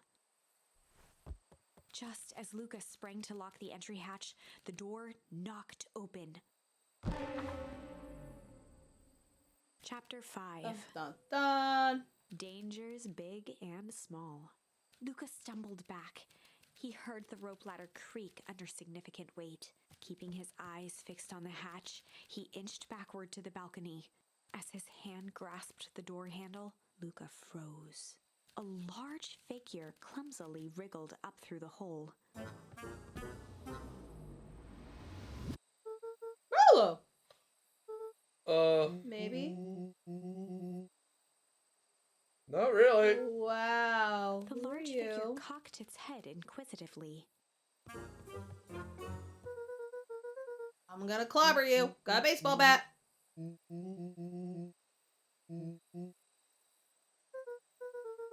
Yeah, no. Definitely not. Random uncle or something. What's going on? Prove it. Luca's jaw Oh, shit. dropped. He peered more closely at the man standing in front of him. Something about him was Rolo.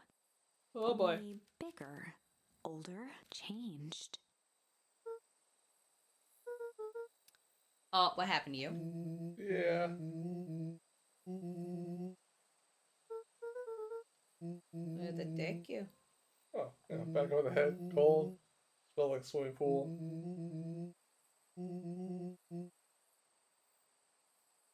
Rolo proudly Yeah, not presented his just hands your to Luca. hands, dude.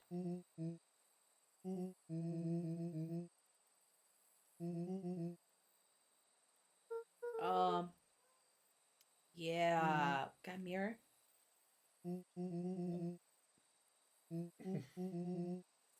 Luca moved to the side and pointed Rolo to his Uh-huh. reflection in the balcony window.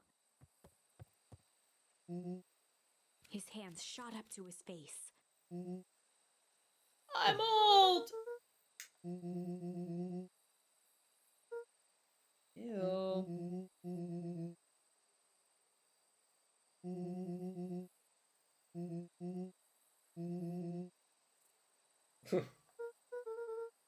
Smashed open the cage? Kinda.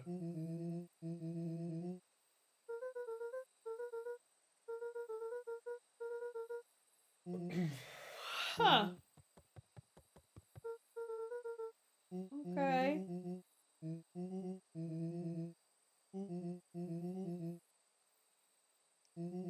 Yeah.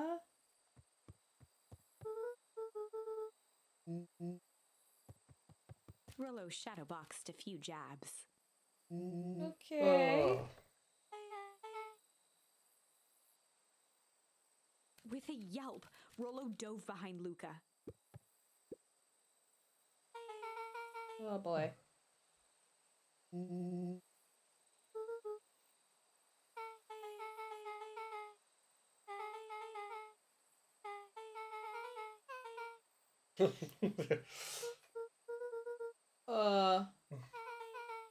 That's your missing friend? A little old to be a best friend. The heck? That's fair. A little treehouse. Secret path isn't so secret. Track it from a mile away.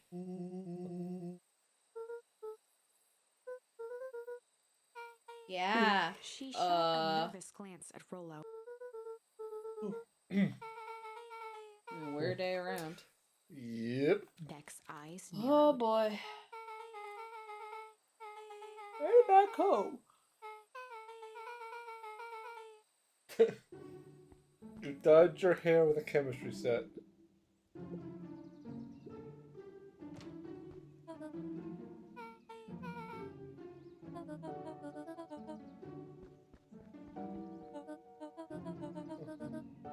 I wanted to change. Change was a good thing.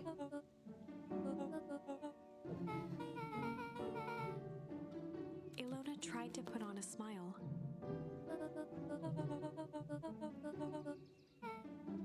Good night.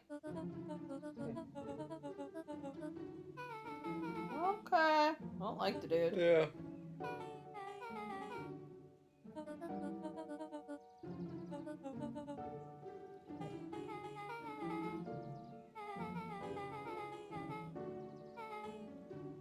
Yeah, this place isn't that bad. People are weird. But a good People being weird. weird are cool.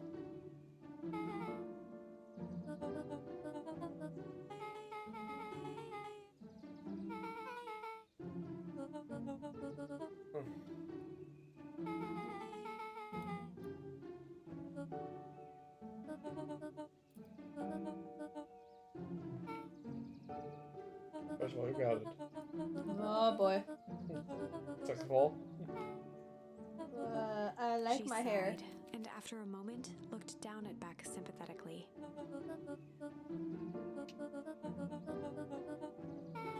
I'm not miserable. She flashed a sly grin and tousled Beck's hair.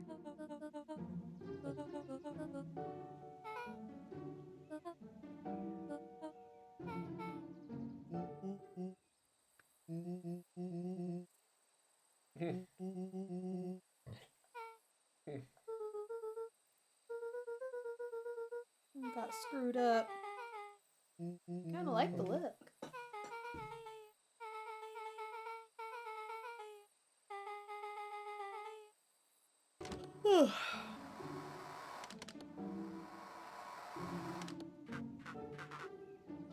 Mr. Car, are you there? Mr. Car?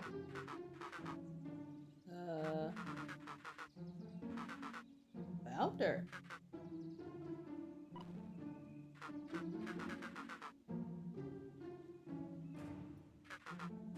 Skip the pleasantries.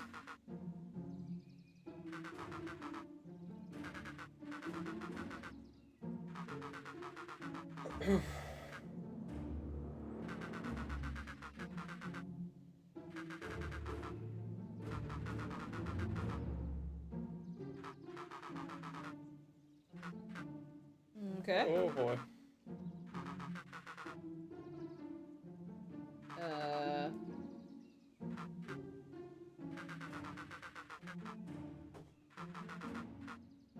We are in the end game. It is the end game now. Oh, Dr. Prescott. This is the only way. We've done the other ones.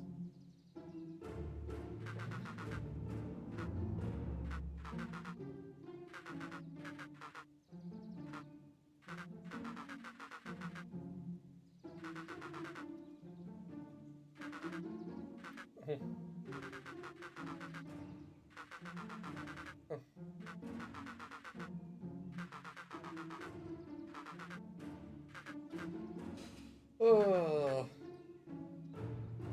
You're a dick founder. Oh boy. Thank you, Seth. Thank you. Yeah.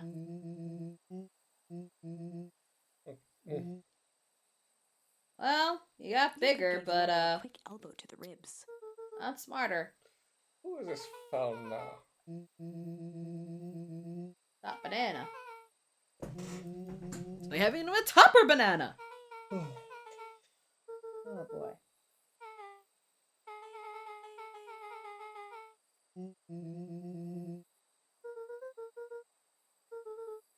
That would make sense. Oh Loose boy. ended. Yup. To hold her there until then. Beck We flipped gotta a go large get sheet her. of paper out of her pocket and slammed it on the floor. Bit. Welcome out from my mom's PA. Yeah. But hey, got the layout.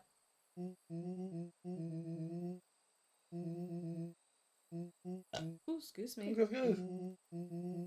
We have an objective. We have blueprints. We go! Are we having a heist? Rollo started to wiggle. We with have a plan? excitement. We're heisting. We're heisting. We are totally heisting. It is now a story how to heist. Chapter 6: The Heist. They spent the night's end huddled around that small map, formulating a plan to infiltrate the headquarters of Perennial Harvest. It would be no small feat. A modern facility equipped with all manner of technology, not to mention the swarm of clipboards that would most certainly be scattered throughout. By the time the sun began to peek through the car window used as a makeshift balcony door, all were in agreement. This could just work. The final day before the festival would be used. They'd need to pool every resource at their disposal, pull every favor with a thread, even enlist some unsavory characters around town with important tasks only they were suited for. We try to get Jeff in on this. There was enough ill will and mistrust toward Perennial Harvest that alliances could be found at a bargain. Luca, Beck, and Rollo rubbed their eyes as they exited the treehouse. They hadn't slept at all that night. The festival was to begin in one day, and they each had their assignments.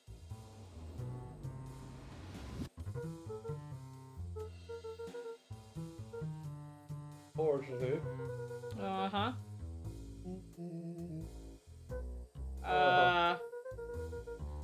He Your waved new, vaguely at Rollo's layout? sizable figure. Sure. Beck snorted an involuntary giggle. Completely. She'll listen. Danger Nelly is in. Yes! We're getting Jeff. Let's get Jeff! And Iggy. Oh yes, any.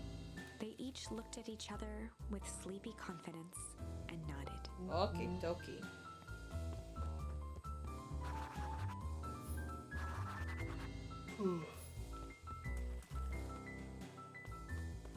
Oh, we're getting Tish as a bonus. Probably. Jeff, I think, was in town.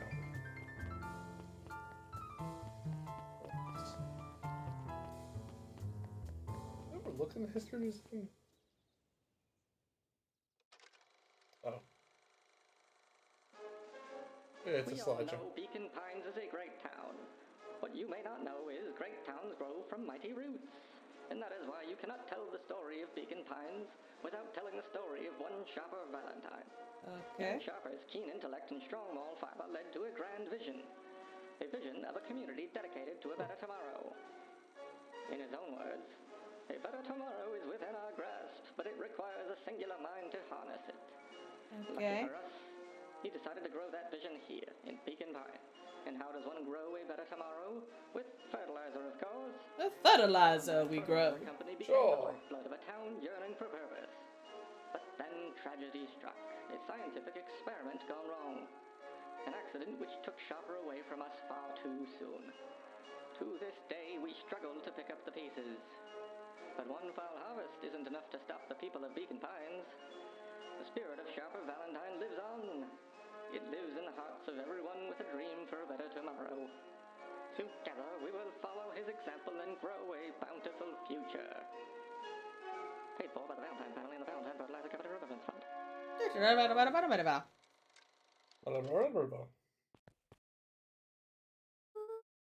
That was a thing.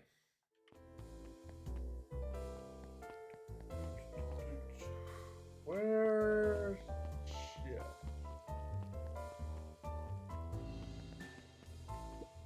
Jeff! Ah, Jeff! So... I despise, utterly loathe, Say the wrong word. loathe entirely. Wanna help? Jeff wheezed out a long snicker. I know exactly where to go. You kids are all right with me. Strained instantly.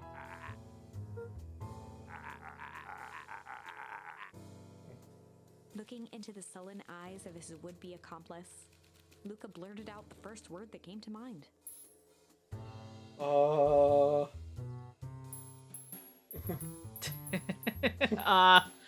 Shit.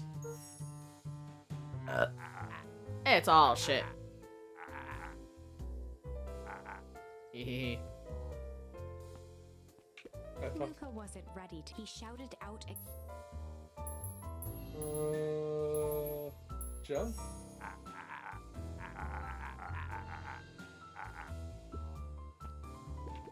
Okie dokie. I feel like it's fighting out Jeff's high. brow. Yeah. Sensing some traction, Luca carried Okay. on with Oh, it is high. We're not afraid. faded with a sigh. One good stomp of the foot was all Jeff needed to drive his point home.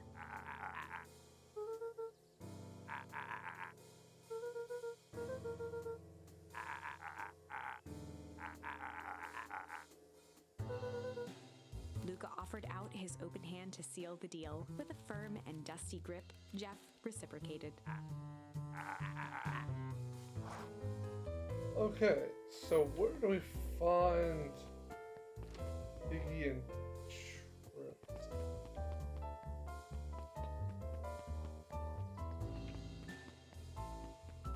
I feel like not this way. Oh, yeah, this way.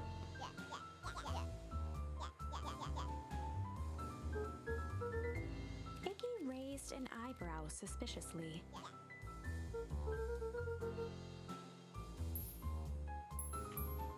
Both giant bags of shits or giant bags of malice. I think shit. Iggy gave a reluctant shrug.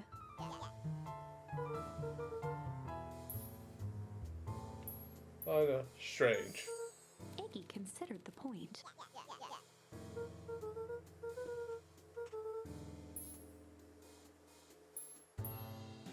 I'd pull or break. Break. You like breaking things? Okay. Truce. And break stuff. And break stuff. Go on. You have intrigued me. A wild-eyed grin spread across Iggy's face. I'm intrigued.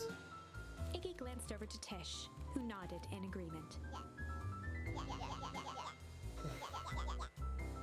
With a quick nod, Luca was off. Iggy gazed up at Tish with a smile. A single tear ran down Tish's cheek.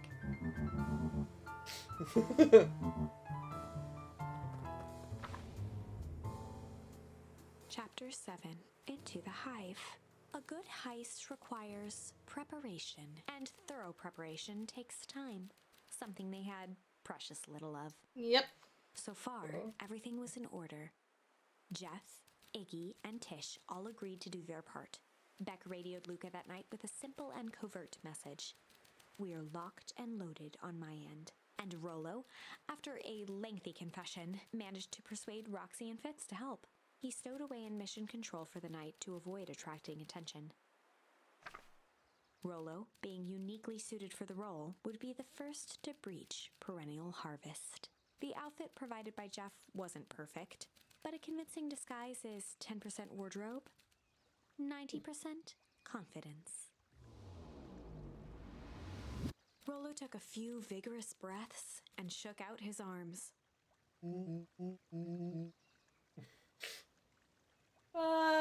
Yeah.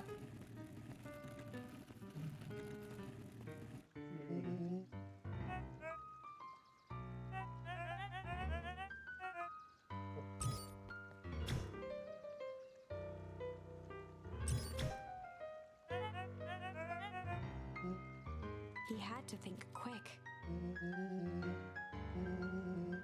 Rollo sighed, adjusting his tool belt.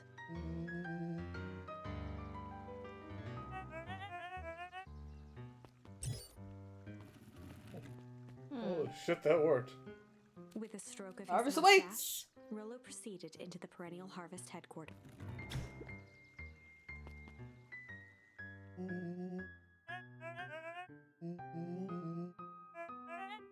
He stammered and flipped through the pages of his clipboard.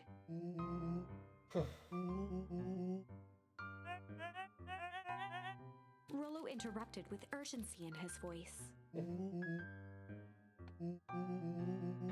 Yeah, the founder's why I'm late. Well, it's your funeral. Rollo panicked. Bob.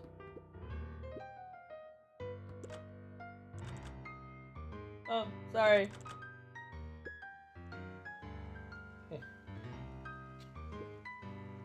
Yep. Here we go. What was that?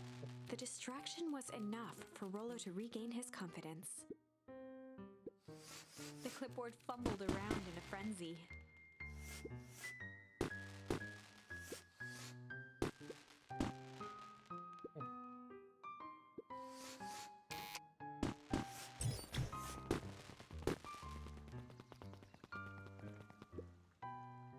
Ooh-wee.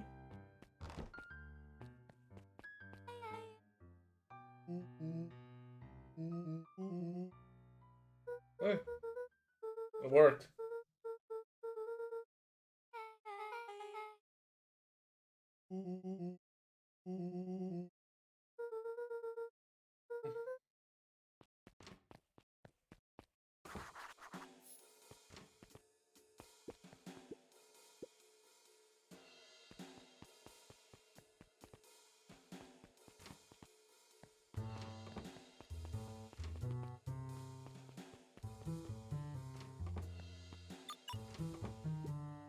Solomon stopped in his tracks. Uh-oh. A veneer of confusion flashed across Solomon's face. His words rushed out dramatically.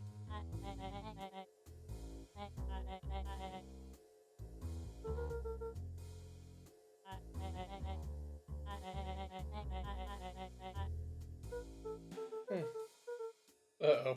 Solomon's facade briefly faltered. Oh, Becker heading deep engineering. Leave. Gotta do something. I see a door marked founder. I just want to get into the office. Don't want to actually find him. Luca happened to notice a plaque above the door. I'm gonna have to take a break. Yep. I'm kind of hoping to get to I know. the end. Luca tried the handle. Nope. Solomon leaned forward to examine the mechanism.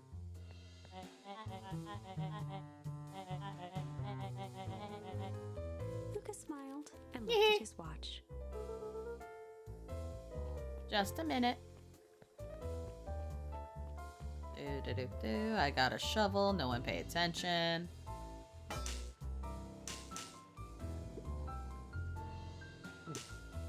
Well, I like it. And a quick hat tip and ambled off with a No one saw this. How you doing? Hi. Don't pay attention to the shovel. The light on the keypad changed from red to green. Magic.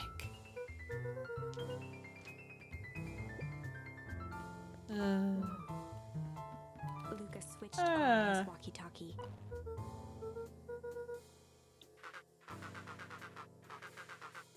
$24,601. I'm not leaving On the my computer friend screen, Solomon. A green cursor blinked in a password field. Luca pecked out his best guess. Underground secrets. The screen blinked to life. You guys are terrible at Columns passwords. Oh, fuck! explode on a Oh, subscribe password Rollo heard over when he was down here before. Really aren't even the founder, so choose basic passwords. Villain types always end up Solomon's outsmarting jaw themselves. clenched into a half. Luca quickly scanned the columns for number 24601. This should do it. Never fail to impress. I don't know. Mom's in trouble. We gotta get her out. Once again, Luca Okay. scrutinized the numbers on the screen. There In it that is. moment of distraction, Solomon reached forward and pressed a large red button. Uh-oh. Uh-oh. Crap. Must go faster. Must go faster. He quickly Must go scanned the faster. screen with his finger. Go. You were just trying to help.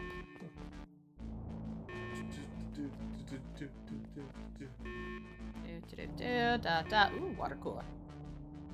I'm thirsty.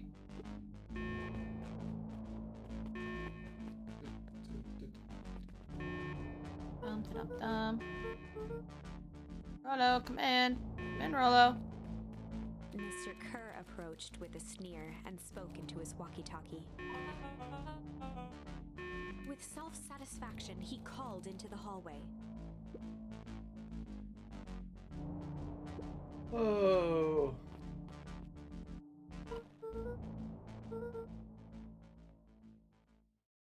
Rollo.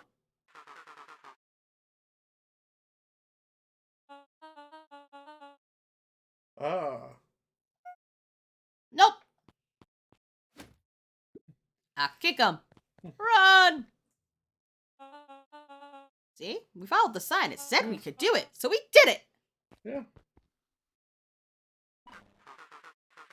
Roxy and Fitz had them on a wild goose chase. Don't worry, everybody's having trouble following what's happening. Just go with the flow. We got time. Mom! He needs to get out of here. This place is shit. I finally used the young chemist lab.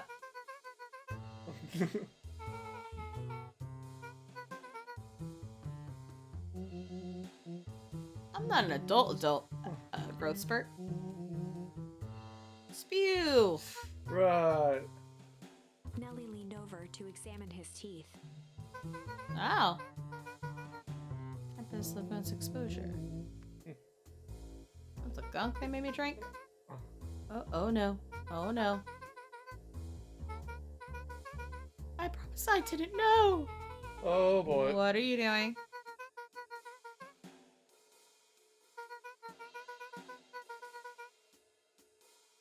The source.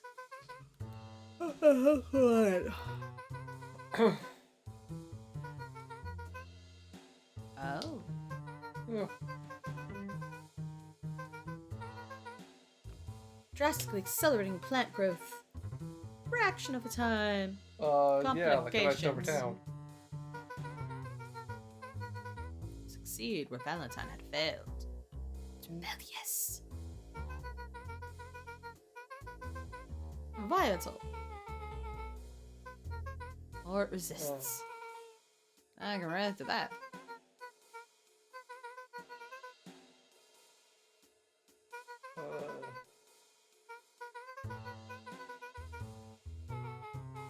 You didn't. Nellie sighed.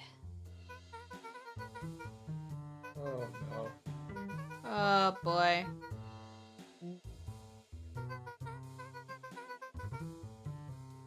Oh boy. And you figured it out. They're hand-me-downs anyway. Intentionally sabotaged his own work? Prescott is dead. Kerr killed him. Yeah. We gotta get out of here. Now.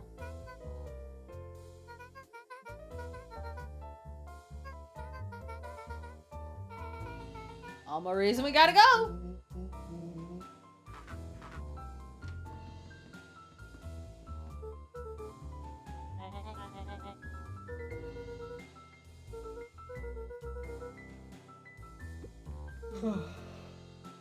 Alice 80 proof whiskey. Alright. Well, his alcohol's Solomon arrogant. muttered inaudibly. Oh? Nothing. Nothing. Nothing. Da-da-da-da. Luca tugged on each of the cabinets. Locked.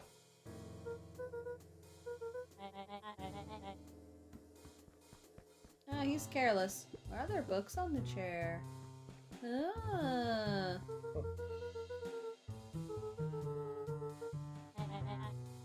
Luca held his hand up to the ashtray.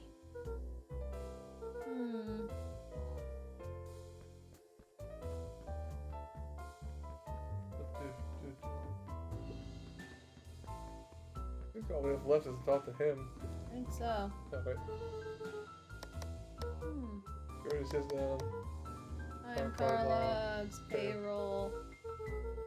Yeah, sure is Solomon once boring. again muttered under his breath. Hmm? oh, Alright. I'll be fine. With a subtle, quivering lip, a smile crawled across Solomon's face. They heard the trampling of frantic footsteps from the hallway. Lock it, lock it, lock it! oh. Now what?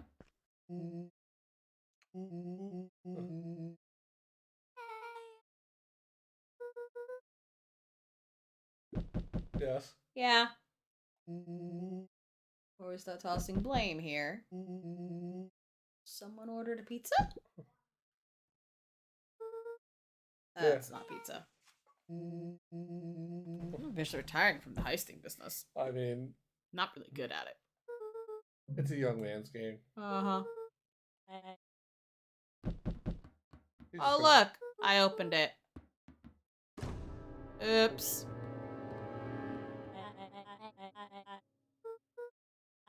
Solomon, no!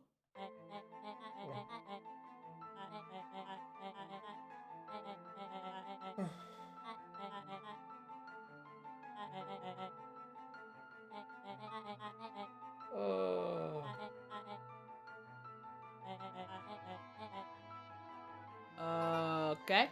Well, Her that's... eyes searched the floor in thought. Solomon watched eagerly, waiting for the flicker of epiphany. With a sickened look, she peered into his soul. You discovered how to reverse it. But you Solomon reversed it clapped too with much. Genuine delight.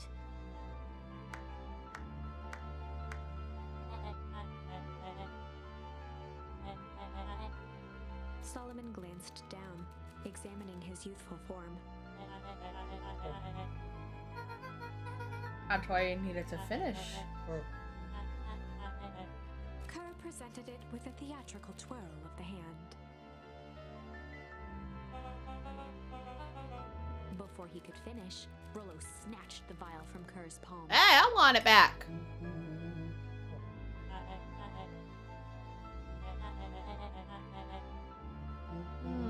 Actually, we do. Did a whole evil villain monologue thingy about it. Actually tossed the vial to Luca. Hey, boy.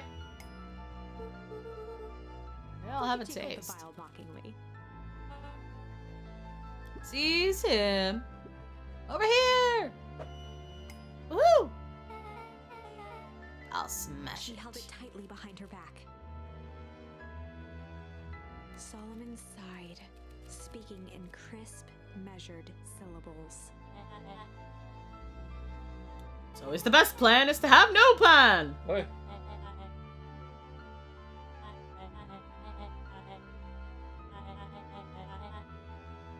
He pursed his lips with feigned sincerity. Yeah, don't trust you, dude. Washed over back.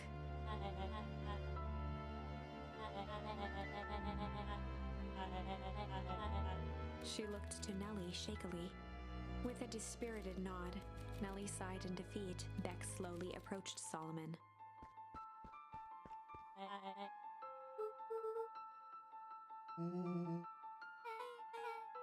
With apprehension, Beck conceded.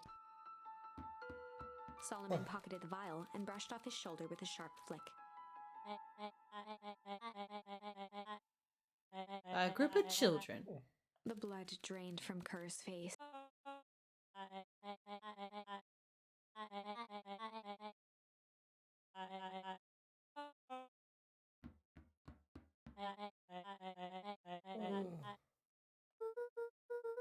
Now this is all because of me.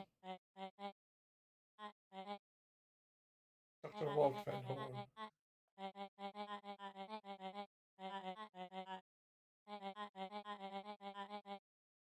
Solomon shook his head with gratification.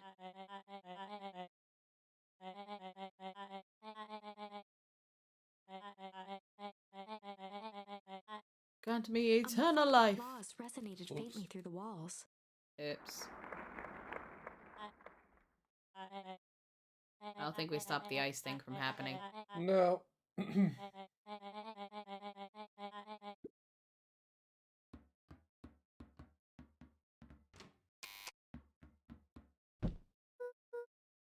Well, crap.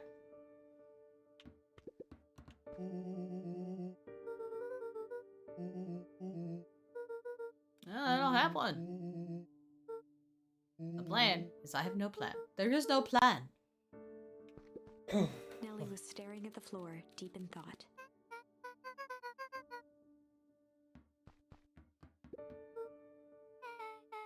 Sorry.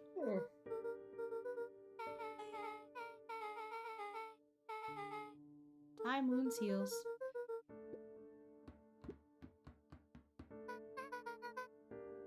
Yeah.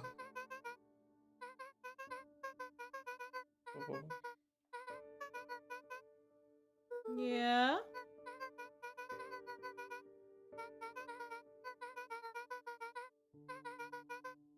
Okay. Oh, great.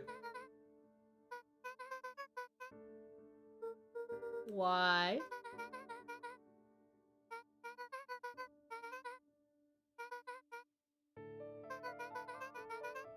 Uh-oh. The color dropped from Luca's face.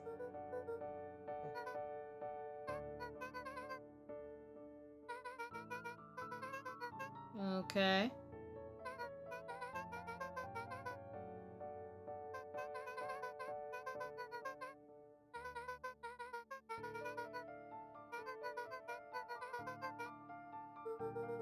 And it cost him his life.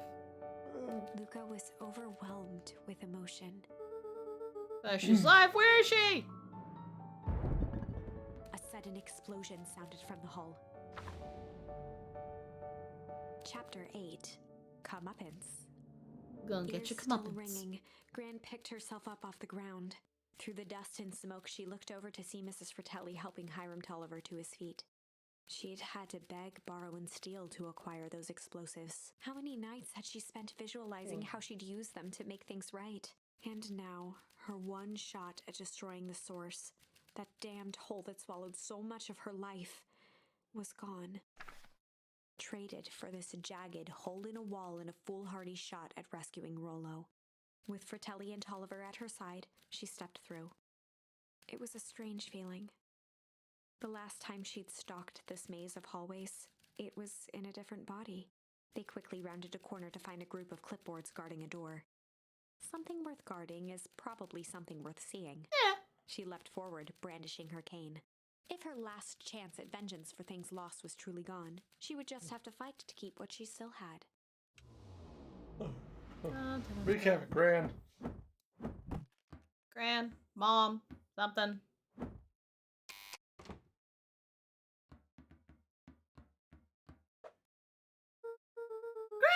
Gran!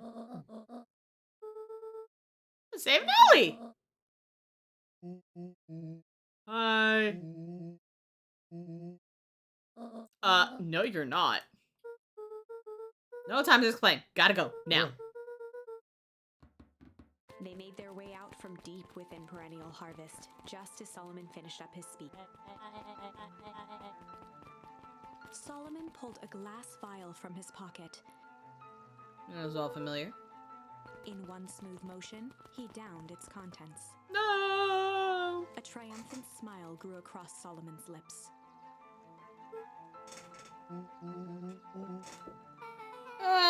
Where's you at? Remember I hid it behind my back? With a mischievous look, Beck elbowed Luca. Remember when I had the vial behind my back? Yeah. I might have tweaked it.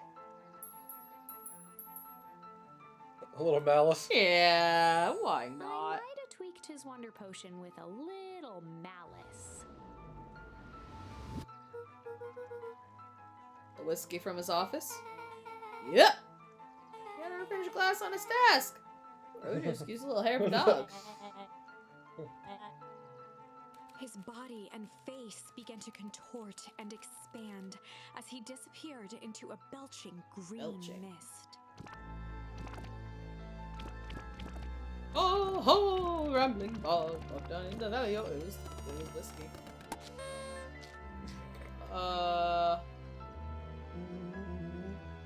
80 proof whiskey. Damn, dude. The Hup. crowd gazed in Goes the stunned weasel. silence at the Nope. now empty stage. Uh, The quiet was broken when William Kerr sprinted off stage and into the distance. He was never seen around Beacon Pines, or anywhere else for that matter, again. Okay. Watching the silhouette of Kerr disappear over the horizon, Luca began to laugh. First, a low chuckle that became uncontrolled, heaving laughter. Through his tears, he was vaguely aware that the crowd had begun to laugh with him. The end. That was unexpected. Perhaps a bit of an absurd ending for my taste, Yeah. but Yeah. who am I to say? I'm only writing the damn thing. Only writing it. Okay. Let's do junk. I was gonna say since Yeah, we're- let's just take a break. So yeah, that was make sure another little the end, RS so is we're gonna asleep. take a quick I got like 5 to 10 to stretch. stretch, get drinks, and whatnot. We will be back shortly.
Alright, I'm back, and while we're waiting, I'm going to check.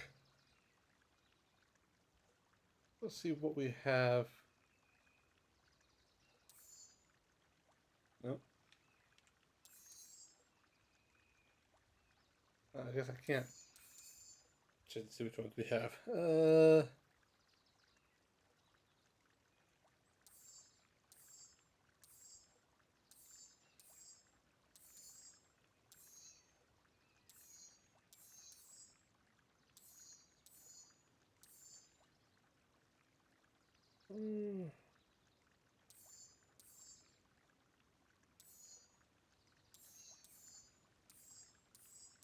Did all that side.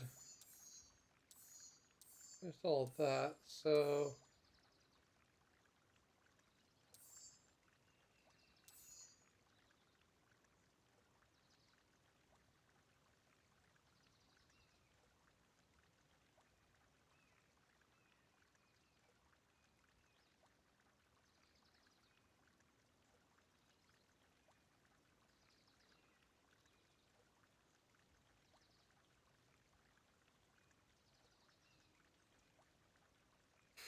Okay. We'll have to go through and I'll have to pick up a couple more charms if I can for that last achievement, but I think that's quite possible.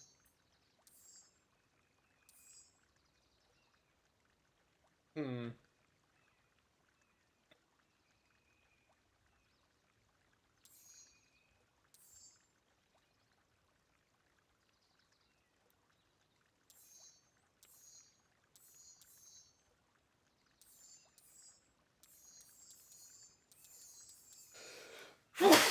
Oh, excuse me. You're excused. Okay. So. Shame. So we do have Shane Shame. here that I don't know if it's gonna be anything, but Let's go back to, the vial. yes. So To junk. you think junk? Yeah, that's junk.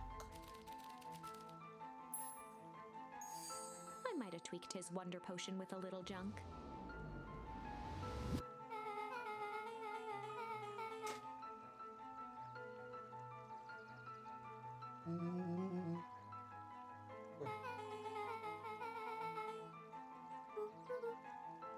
Oh, that's sneaky.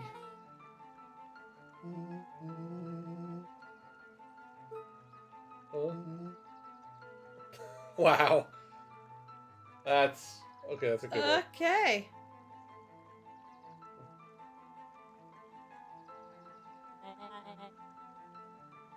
You can call me Al, we call you Al. Bob. His body and face began to contort and expand as he disappeared into a Mr. belching green mist. Misty Boy?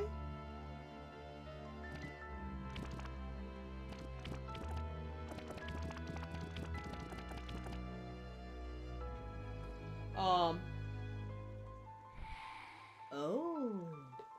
He got Thanos. He got totally blipped. I need to kick a bad habit. As the last of what was once Sharper Valentine wafted into the air, the crowd began to disperse, still numb from what they had just They're observed. still trying to figure out what the hell Sharper they just saw. Valentine was gone for good. His end would be a new beginning for Beacon Pines. A new chance to let go of the things they had lost and grab hold of a new future. The end. Well, I'd be lying if I said that wasn't a bit gratifying. If that feels to you like a good note to end on, I won't stand in your way. Got to change. Yeah.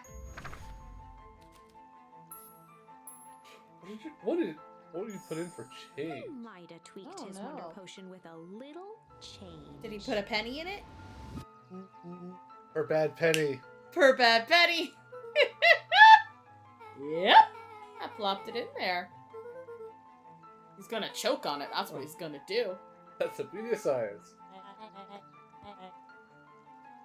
His body and face began to contort and expand as he disappeared into a belching green mist.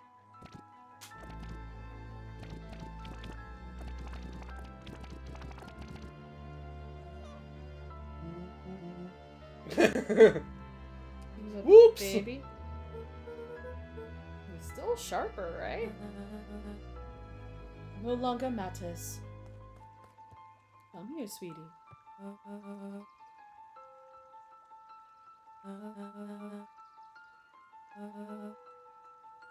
This is Eris gonna be awkwardly weird. cradled the squirming child. She looked to her brother, her voice shaking with uncertainty. What do we do? Must be done. Her crib for father, young, sharper. This is gonna be interesting. She looked back down at the infant with equal parts kindness and terror in her eyes. With a shake of her head, Eris addressed the crowd with a stern scowl. Show's over.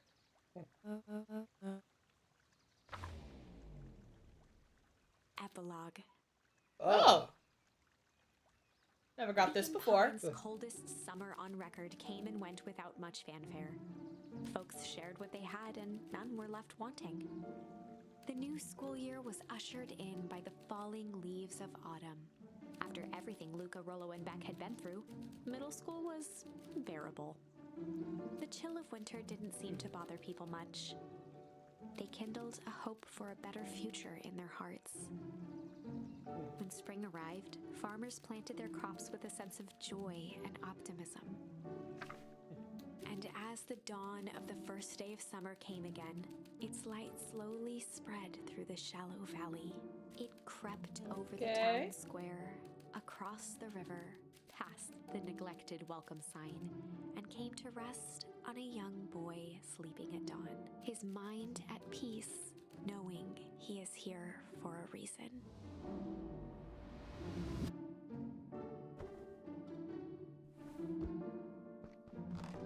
In this version, does he know Gran is mom? I'm confused. And Rollo is still an old man. Yeah. Okay. How'd your parents take it?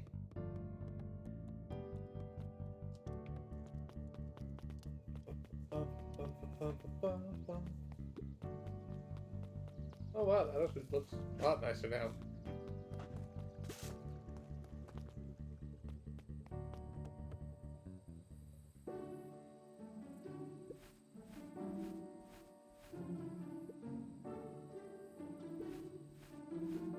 Huh.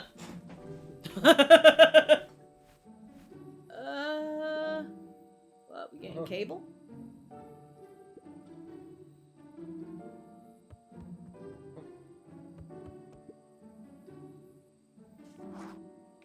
We checked in. What's up? I'm in charge of Nintendo redesign.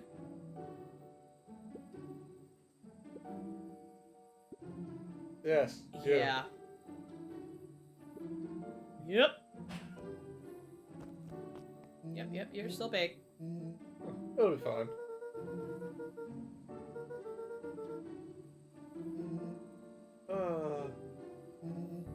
Lead the way. Check my back.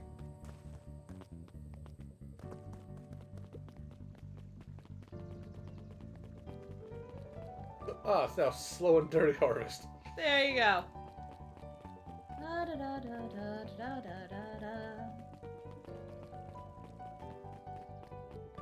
Dum dum dum dum dum. Where the hell all the rabbits What get are you doing? You know what? Don't want to know. Don't want to Sorry, know. I just realized that he renamed the phone booth Jeff's Wild Ride. Never changed, Jeff. Yeah. Woohoo! But you moved. The last box is unpacked. A feat many never accomplish. We sure shit haven't. In our defense, we don't have anywhere to put all those books and DVDs. Yeah. I'm still think there's boxes of miscellaneous crap we haven't gone through, though.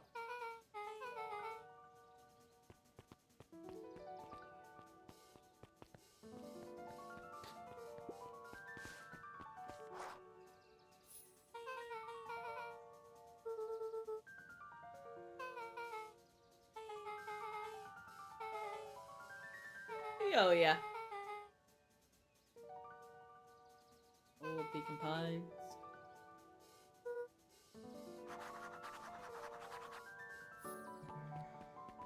Well. I think we might have gotten. We might have disconnected and reconnected. Huh. Oh, Oh. hello. Don't know what's going on. My phone just buzzed at me telling with the mobile dashboard. Huh. There you go.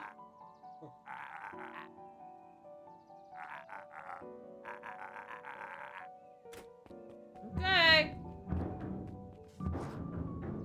Whee! Aw, he's planting a new tree. I think this is it. The end I've been waiting for. Honestly, I began to lose hope of ever finding it. But then you came along. I don't know exactly how to thank you. It's hard to explain how much this means to me. It's funny, now that our time together is finally ending, I'm at a loss for words. Let's just watch the end together. Hold on. He's a good little tree. It's a little tree.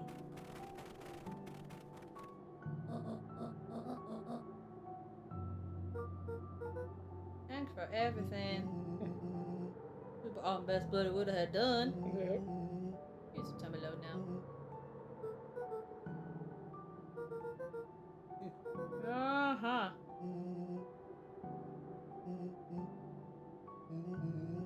Oh, it's the only thing fitter than a fiddle is cello. Okay.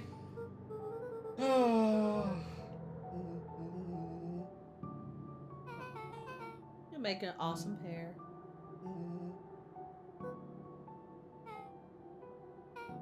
Thanks!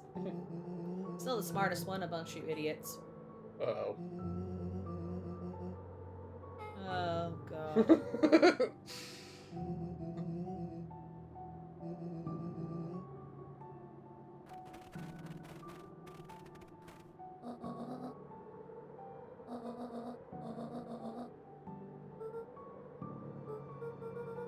Okay, so we do know it's mom. Uh-huh.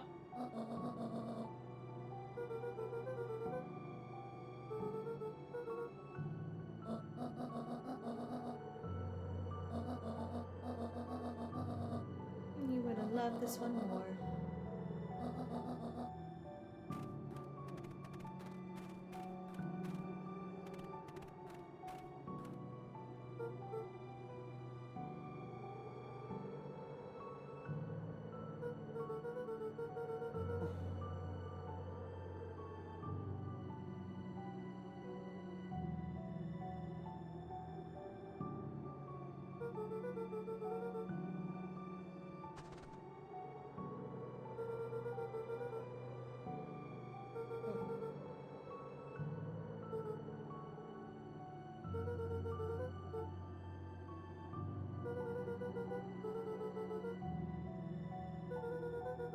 Yeah, stood up to him, kind of put something in his drink, and he magically turned back into a baby. Yeah, I mean, look.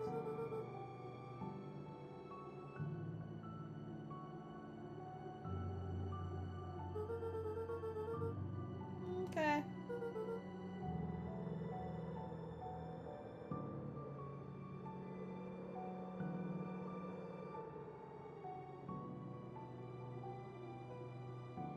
Okay, it's kind of getting cold. Needs to get up now.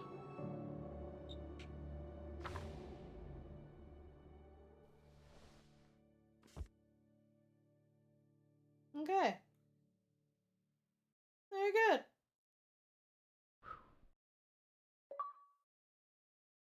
Close the book. Okay. Yeah, That was fun! that was a damn fine game. It was cute! And dark! Yeah. Cuddly and pointy! It kills you with cuteness and you don't even Yeah. realize it!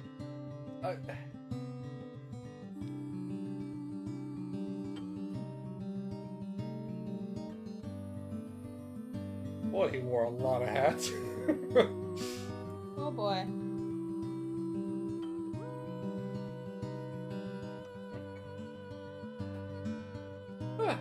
I really enjoyed that. I like that too. That was actually pretty good. So one thing I want to go back and finish, and that's the there's one last achievement that I want to get on it, but yeah, that was what, maybe 6 hours total. At most? Yeah. There's a nice little game there. Yeah. It's this is nice, this is sweet. Mom died. Oh, there's always a parent that dies. Dad died, parent died. Oh, mom's Yeah. missing. Okay, da. Wait, It we have got- to sacrifice the friend?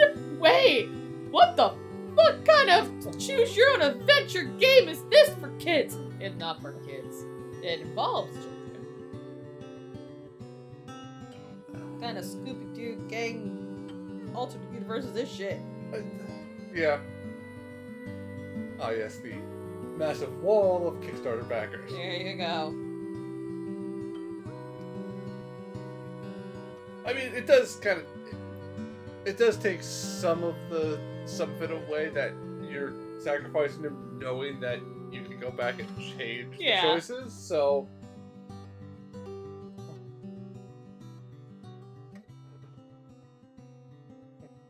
I think I kind of think after we finish Phoenix Wright, it might be finding more like visual novel adventure games, because those seem to actually be. There seems to be some pretty good stories in some of those that I want to pick up, especially for Yeah. I mean, heck, it was 2 nights to do this. I also really kind of dig the soundtrack.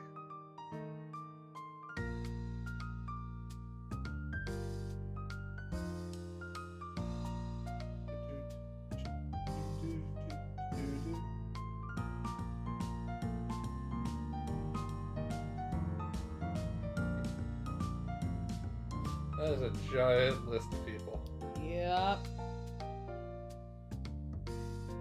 But yeah, so I don't think anyone on stream is gonna really care to watch me go find the last couple charms I need to get the last. Probably achievement not. list. So I'll We probably got just, the ending. yeah, I'll probably just happy to do that. Okay. I think the plan, barring horrendous Monday, back Monday around 7 normal time, or 7 Eastern our normal time, jumping into Phoenix Wright, Ace Attorney, Justice for All, I believe, is the second. Yeah, it's Justice for All. So I'm gonna hop into that and go back into that craziness Yeah. for a bit. And then following that, we have Marvel Ultimate Alliance 3, The Black Order, to do some co-op in, and then the final Phoenix Wright game, and then should be getting close to spring break, so we got to figure out what we're doing then. Mrs. RS and Little RS will probably be out of town, so I think that's going to be me streaming, and it might just be me streaming like every night that week for the heck of it. But thanks everyone for stopping by. Thanks Ubi for the lurk, and we will see you guys on Monday. Yep.